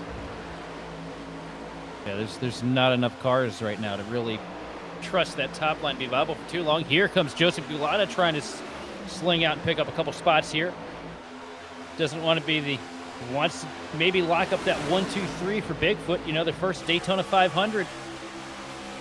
I wouldn't be surprised to see if Joe gets a run here, if Garcia moves up and grabs him. No. That or maybe Keegan's going to give him a little bit of help there on the bottom. Keegan lifts here. Yeah, they're backing it down a little bit there in that bottom lane.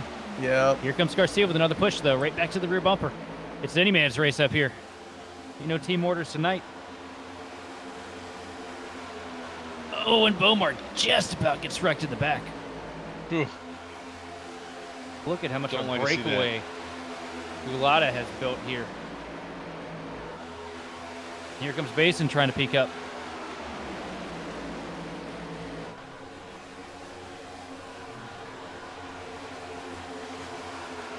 I think Basin just wants to be in front of the wreck. I think Basin just wants his lap back. When the Yeah, wreck he just happens, he's out front. Yep.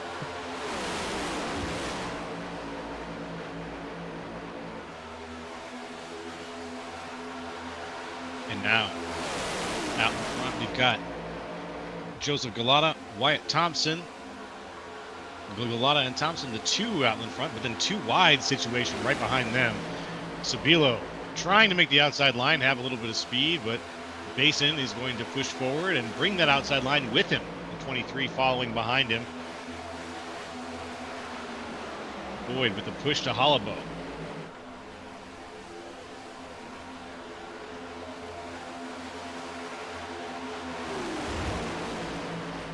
Yeah, not many Pushes laps to go. We happening. might see some games here. I mean, I wouldn't be surprised if we get another yellow.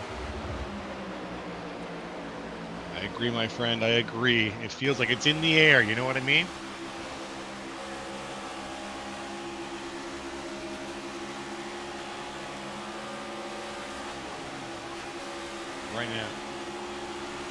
Right now, I'm watching Joseph Gulata very closely as the current leader of this race.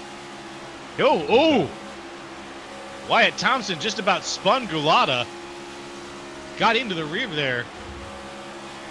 Keegan Stabilo gets hung out to dry a little bit further back in the pack. Finally finds himself a hole on the bottom.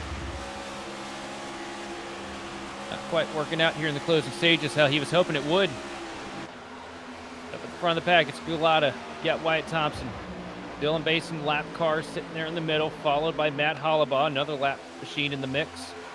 Then you got Rocky Boyd. That is your third place runner right now, currently sitting as the fifth place car in line. And he's over top James Bomar and Justin Campbell. Yeah, right now you're going to see these drivers timing their runs, start figuring out what's going to work, what's not going to work. About that time. Got You 7 don't want to laps go left to go. Yeah, you just don't want to go too early.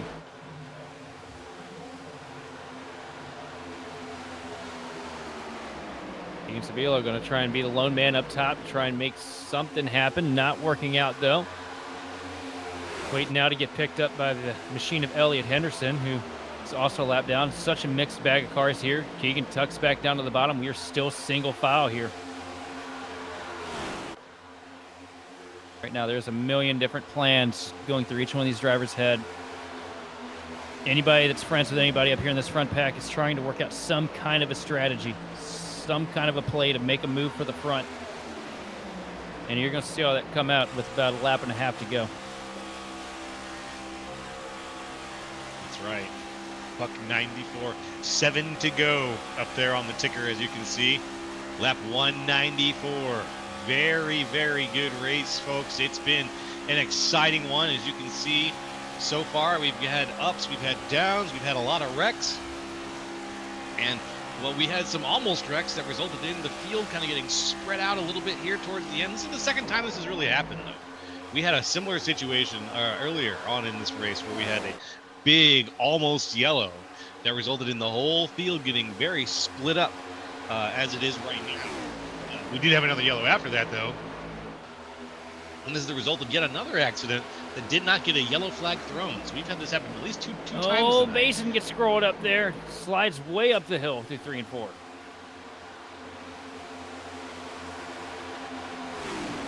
That's going to take him out of lucky dog position. You got to wonder what's going on in Joseph Gulata's mind right now, because that is not a space I want to be in.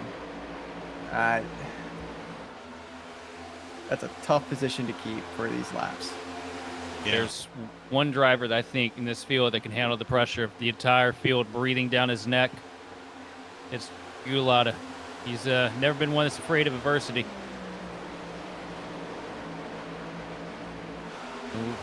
Look who's working his way back into the mix here. Closing laps, Trent Dinkle making a swing on the high side.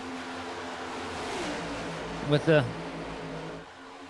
remains of Maggie McGuire on the rear bumper. And track lights are on, and we're about to have battle for the lead here, because here comes Rocky Boyd up top. That's right. It's officially a night race now, folks. Boyd up top gives the squeeze to the bottom line. Gulata makes the move for the block. He's going to do it. Boyd with the push. That's going to pull that outside line along here. Boyd tries to cut under, and a block under the apron there from Gulata. Gulata gives him some room. Contact around. They save it. No, they don't. No. He came back. Oh, man. Trent Dinkle. When the move went down to the inside, Dinkle got aborted. Dinkle tried to move back up to the outside, but there was no room left for him to move, and he ended up just giving a little bit of a push to the car that moved there. I don't remember off the top of my head which car that was, but there was a car that moved to the outside, and he just got a little push off the nose of Trent Dinkle, and it started the whole thing. If I'm Gulata now is when I'm nervous, right? Yep, because we're going to get that first green-white caution here for sure. And now you got to wonder, if you're Joseph Gulata, what is the strategy? One driver that's really hard to block is Rocky Boyd. He's just... Is slimy the right word to use? Yeah, he's slippery. Slippery. There we go. Slippery. We'll call it.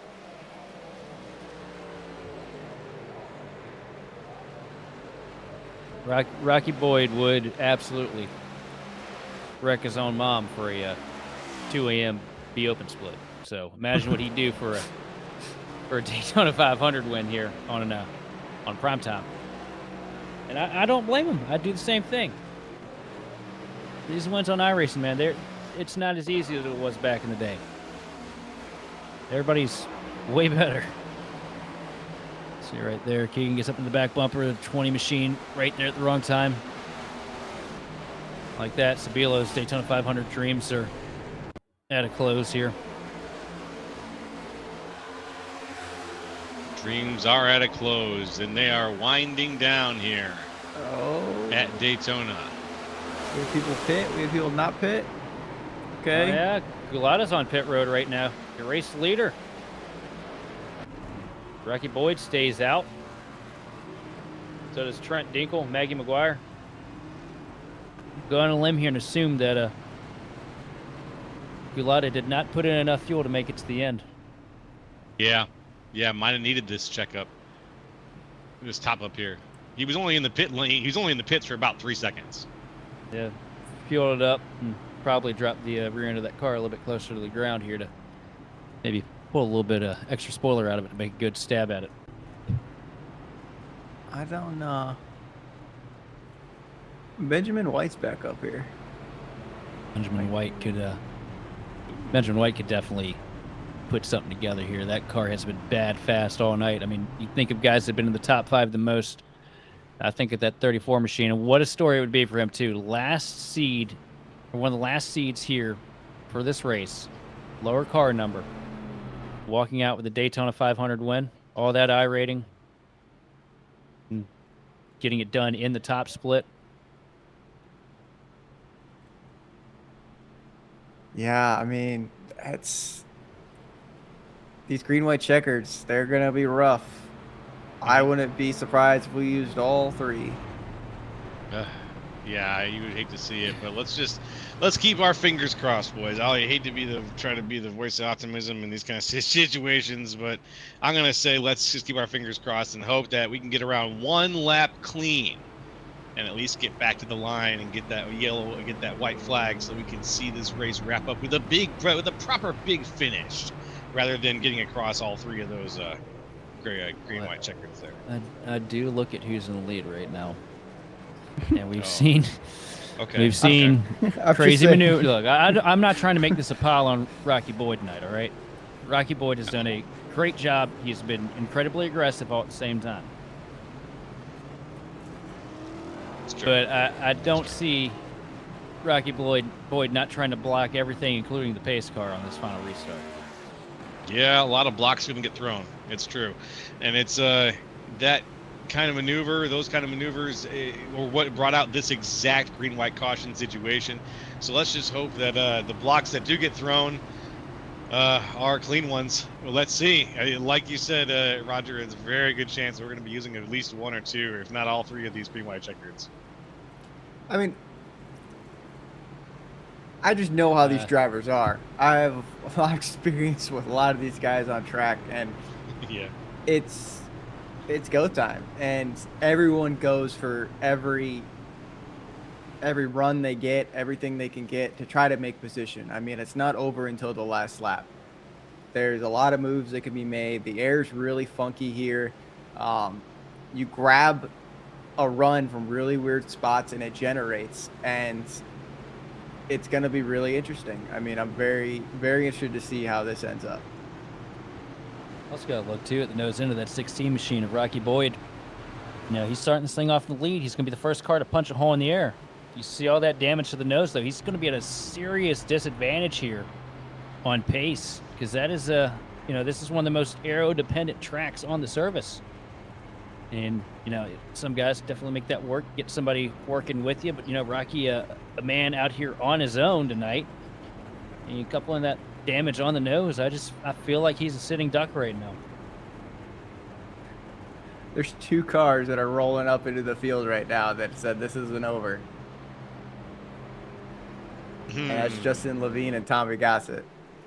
Oh, no, it's if they still got an engine, it ain't over. But you see the pace car making the dive down pit road here for the first green-white checkered attempt. Flag in the hands, and the flag is down. We are back underway. Rocky Boyd getting through the gears nice and clean here. A lot of help from behind from the machine of Benjamin White.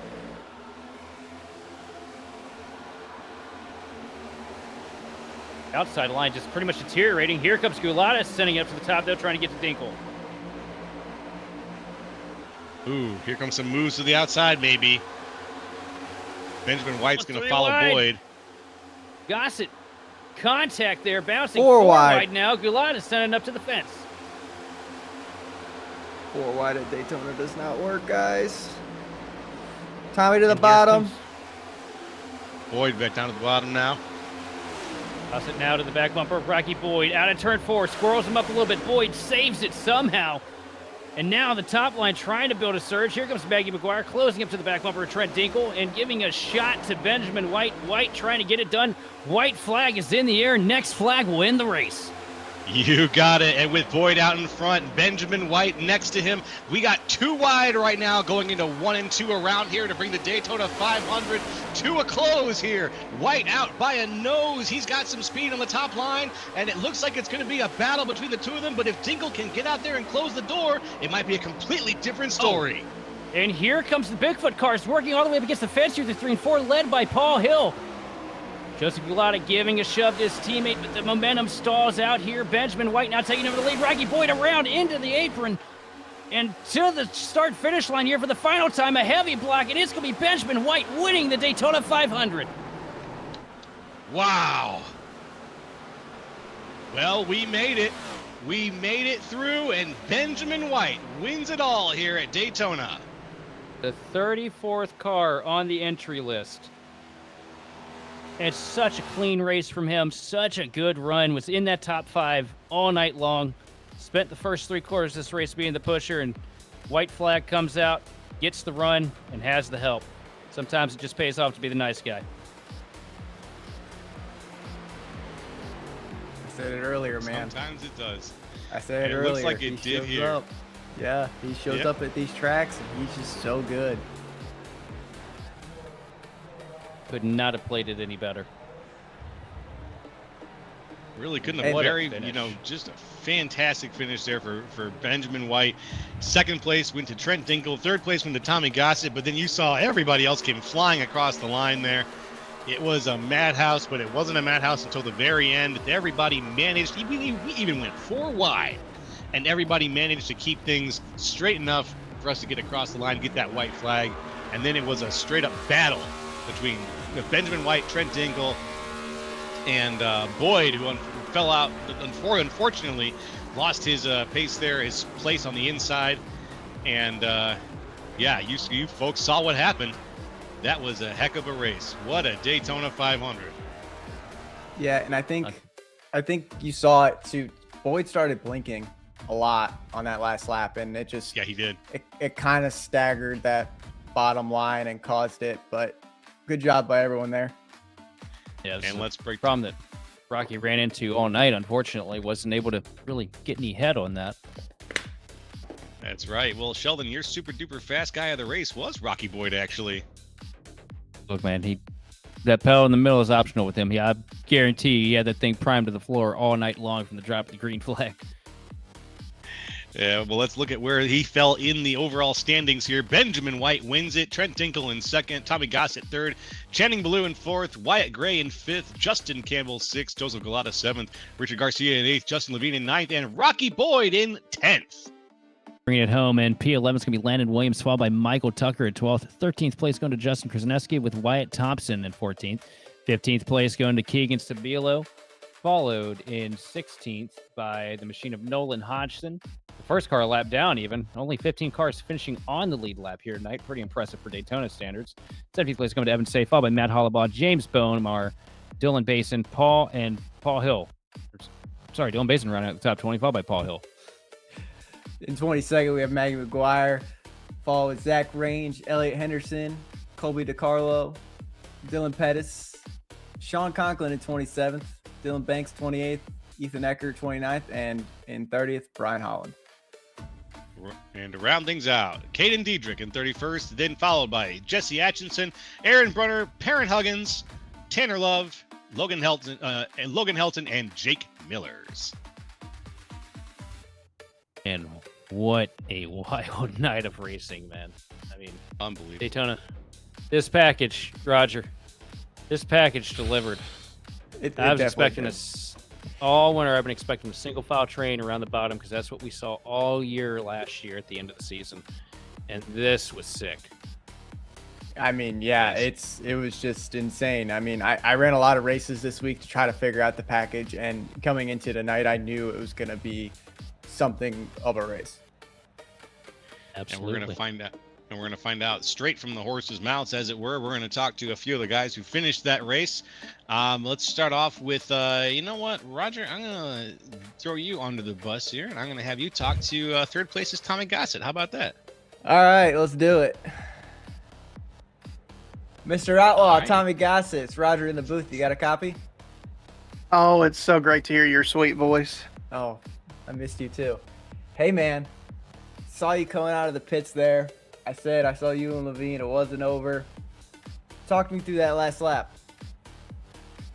You know, just trying to go where you thought the run was going to come the best. I think if Rocky wasn't blinking there, we could have had a better shot than what we did. But after the eventful race, I was just happy to get up there and lead some laps during the event, get Ryko out front and gossip bus lines and show off this beautiful America 250 car. It was a crazy race. I'm sure it was entertaining for you all, at least. Yeah, it was definitely entertaining. Yeah, walk me through your race, strategy calls. I mean, early on, it was chaotic. First 40 laps, I've never seen a Daytona like that. I have to know, all the team cars out there, y'all were slicing and dicing. How was that? It was a blast, dude. I wasn't a fan of this package last year, but whatever they've done to it, it's way fun now. I loved the racing. It was a blast. I knew there was going to be a lot of wrecks, so instead of trying to stay behind them all, I was trying to stay in front of them all. Well, it seemed like pit road entry was a lot of people's problems. Was it just really slidey there? I mean, the track looked like ice early on. The rear looked really loose, so coming to pit road just looked like no one had any traction. I think it's a lack of preparation. Nobody practiced. They moved the cone up, and everybody's just out here winging it because, oh, it's Daytona. I don't need to practice. You need to. Yeah. All right, man. Well, you got any friends, family, sponsors you want to thank? Yeah, first off, I got to thank God. Without him, none of this would be possible. I got to thank Ken and Ryko. Obviously, they adorn the hood. Without them, I would not be up here competing like I am. Gossip Bus Lines, obviously. I thank my mom and all our partners. Thank you all for the wonderful broadcast, and also a big shout out to my wonderful spotter and road pro last night. I don't know if you know him, Roger. He did excellent. Oh, I appreciate that. Well, thank you, Tommy, for joining us. That's Tommy Gossett. He got third in the Daytona 500. Love you. Love you too. I heard his spotter was washed. I am washed. I am washed. Oh, that was sad. Oh. No, Well, not, next up, Roger. we have the race winner, Benjamin White. Would you like to talk to him, Sheldon? Hang on. We got Trent here. Oh, where's Trent Tinkle? He's here. I didn't look in Yeah. Discord. Trent Tinkle's here. I think you'll talk to Trent Tinkle. I'll talk to Ben later. There we go. And sitting here side by side with the second place finisher this evening, driver of the Team Conti Sim Performance Chevrolet, Trent Dinkle. And Trent, you were a factor in that race from the green flag to the checkered. Got a little crossed up there on a pit road incident with Rocky Boyd, but a strong comeback just talked me through the night. And the Rocky Boyd story feels like it falls for everybody.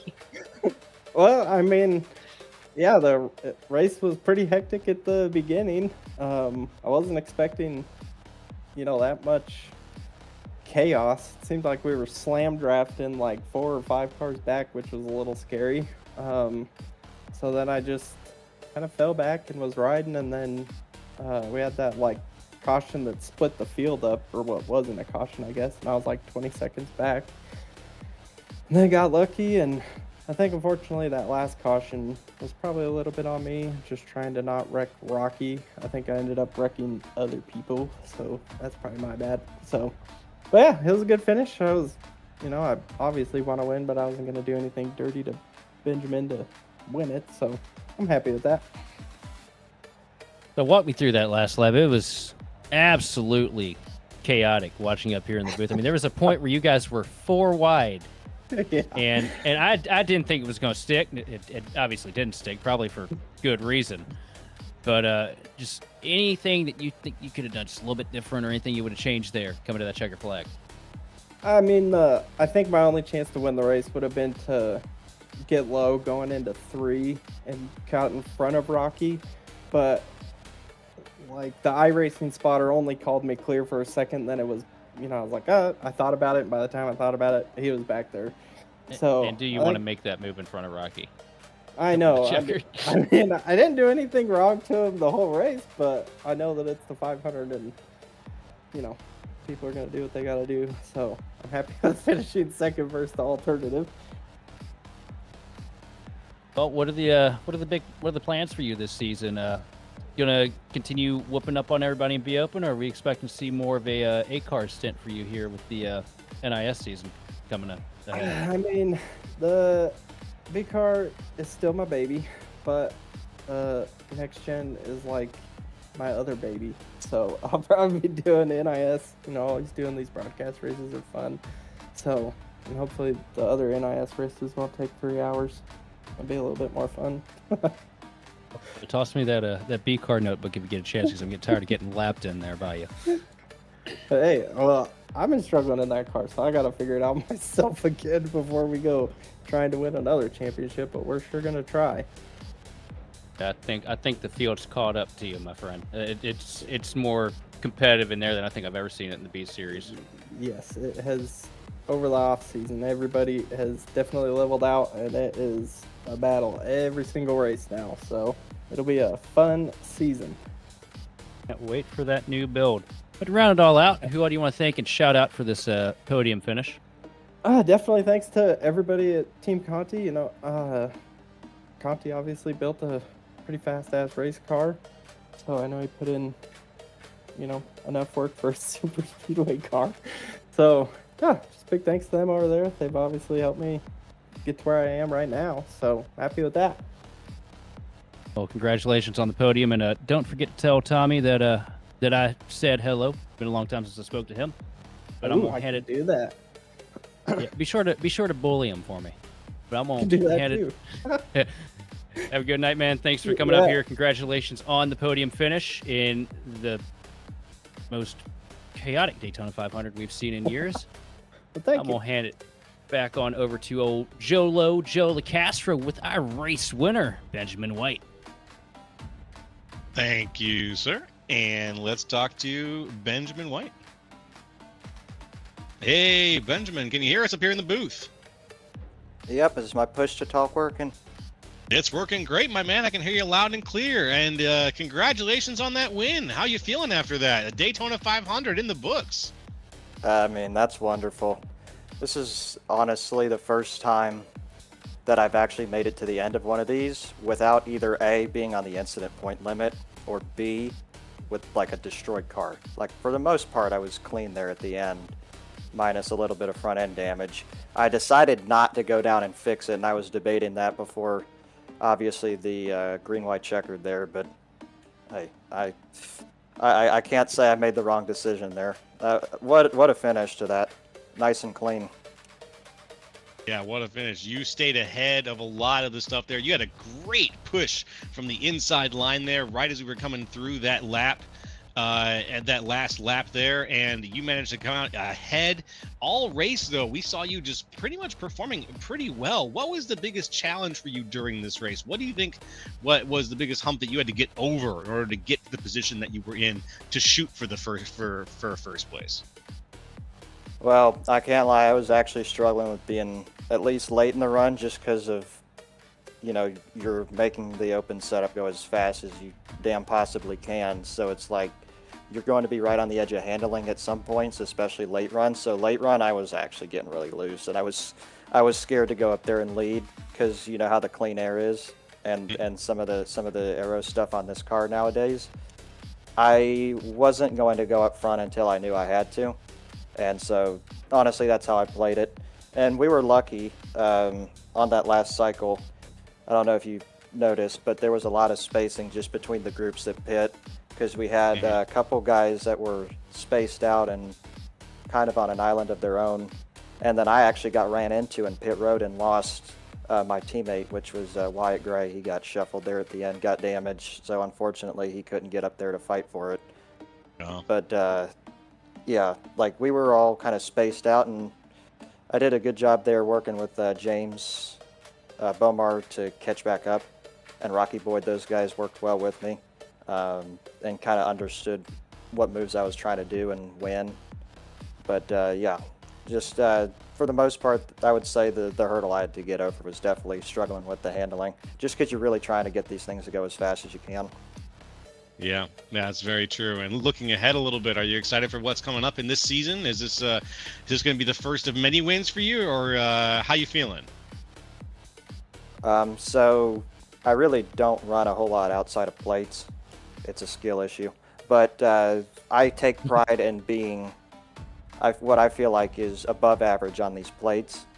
I don't know what about it, but I've done very well over the years positioning myself for these, and just sometimes it's been some terrible luck. I mean, I've even gotten a couple years ago I got hit after the line and I got 20 incident points, and that's back when it would still penalize you, so I got sent to the back of the lead lap. So I have one less win than I should have, but like things Roger like can that, relate.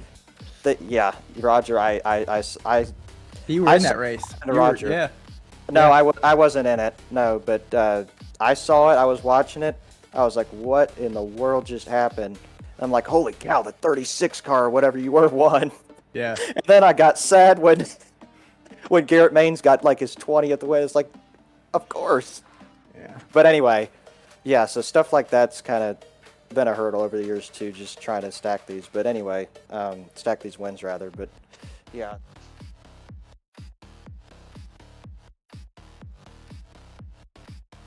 Mm-hmm. Heck yeah. Awesome, my friend. What a fantastic win. Anyone you want to thank or shout out to for that big victory?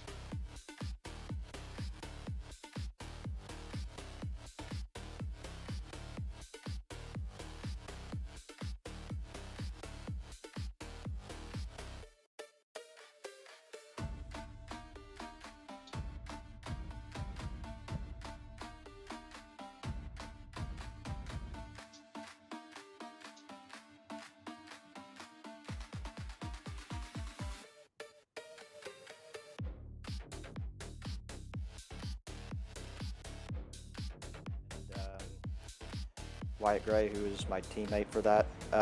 I know he got kind of screwed over right there at the end, but he was working with me for the most of that. So appreciate those guys. Excellent, my friend. Well, thank you very much. Benjamin White, everybody, your winner of the Daytona 500. And we will talk to you, Benjamin. We hope in Victory Lane again very soon.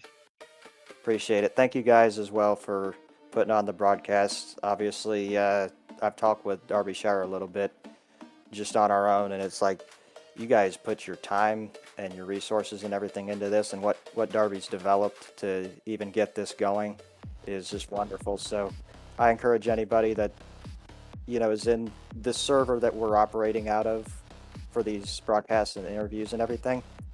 He's got a donation link in there and it's pinned, and I would encourage you guys to support this because it is a fantastic thing that these guys are going to have going on for the rest of the season. Because if I'm not mistaken, you guys are planning to do most of the season or all on the Wednesdays. That's right. Or maybe Fridays. All right, so yeah. So I appreciate you guys for doing that, and I would encourage everybody watching to support these guys because they're doing a favor for the community right now. Well, thank you very much for that, Ben. We really appreciate that, folks. And as he said, there are some donation links you can find in the Discord. And if you go to gridvision.live in the upper right-hand corner, you'll see a little button to support our NIS coverage. Every bit goes a long way. And as you can see, we're just at the beginning of what we can bring and show you here tonight. We've got some good stuff. And Ben, we want to thank you again for drumming up some support for us. Absolutely. Y'all have a fantastic rest of your week. And whatever you guys do at Daytona, hopefully you guys get some wins. Roger, I'm looking at you. Dude, I've been wrecked out of every top three. I've raced like 15 races, and in top three, I'm wrecked on the last lap. I had no luck this week. Wow.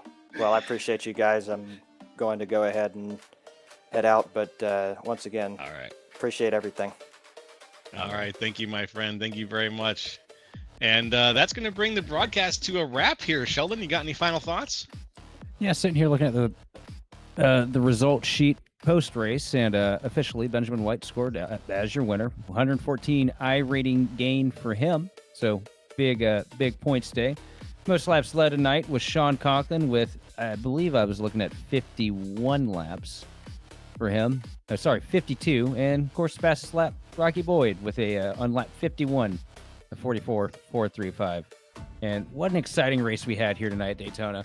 And what a great way to start the NIS broadcasting season. I mean, I've been looking forward to this all year, all winter, ever since Darby started showing me, like, you know, the little add-ons and changes that we were making for the channel this year. And gotta sit with Ben on what he said there. He hit it all on the head. Darby's put in a lot of work in this off season to really get something good together, and it's going to be probably our best year yet as a channel. So excited to kick it off here. It's great having Roger up here in the booth with us. Did an awesome job tonight, buddy. And man, I'm just ready for whatever's next. How about you, Roger? What you got to say, brother?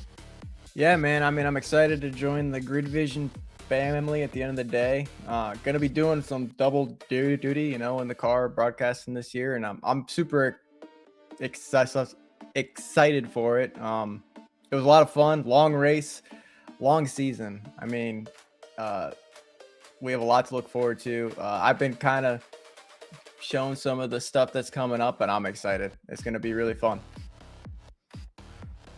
All right, fellas, and that's going to bring us out. Let's go ahead and wrap things up and get on home. So, from the entire Grid Vision team, we want to thank you all for watching and participating in the chat, folks. For more information on getting your lead broadcast or supported by gridvision.live, hit us up on Facebook, Discord, or info@gridvision.live. And a big thank you goes out to Andrew Cardinal IV of Whiplash Sim Cams, providing the beautiful cameras we use on all of Grid Vision's broadcasts. Make sure to stay locked in as we go off the air here, because we are going to raid another member of the iRacing community for some more racing action. And congratulations again to Benjamin White on winning tonight's race, the Daytona 500 from Daytona International Speedway. This has been Joe LaCastro, Sheldon Atkins, Roger Pierce, and our producer Austin Darbyshire. And hey, folks, we'll see you next time on the grid.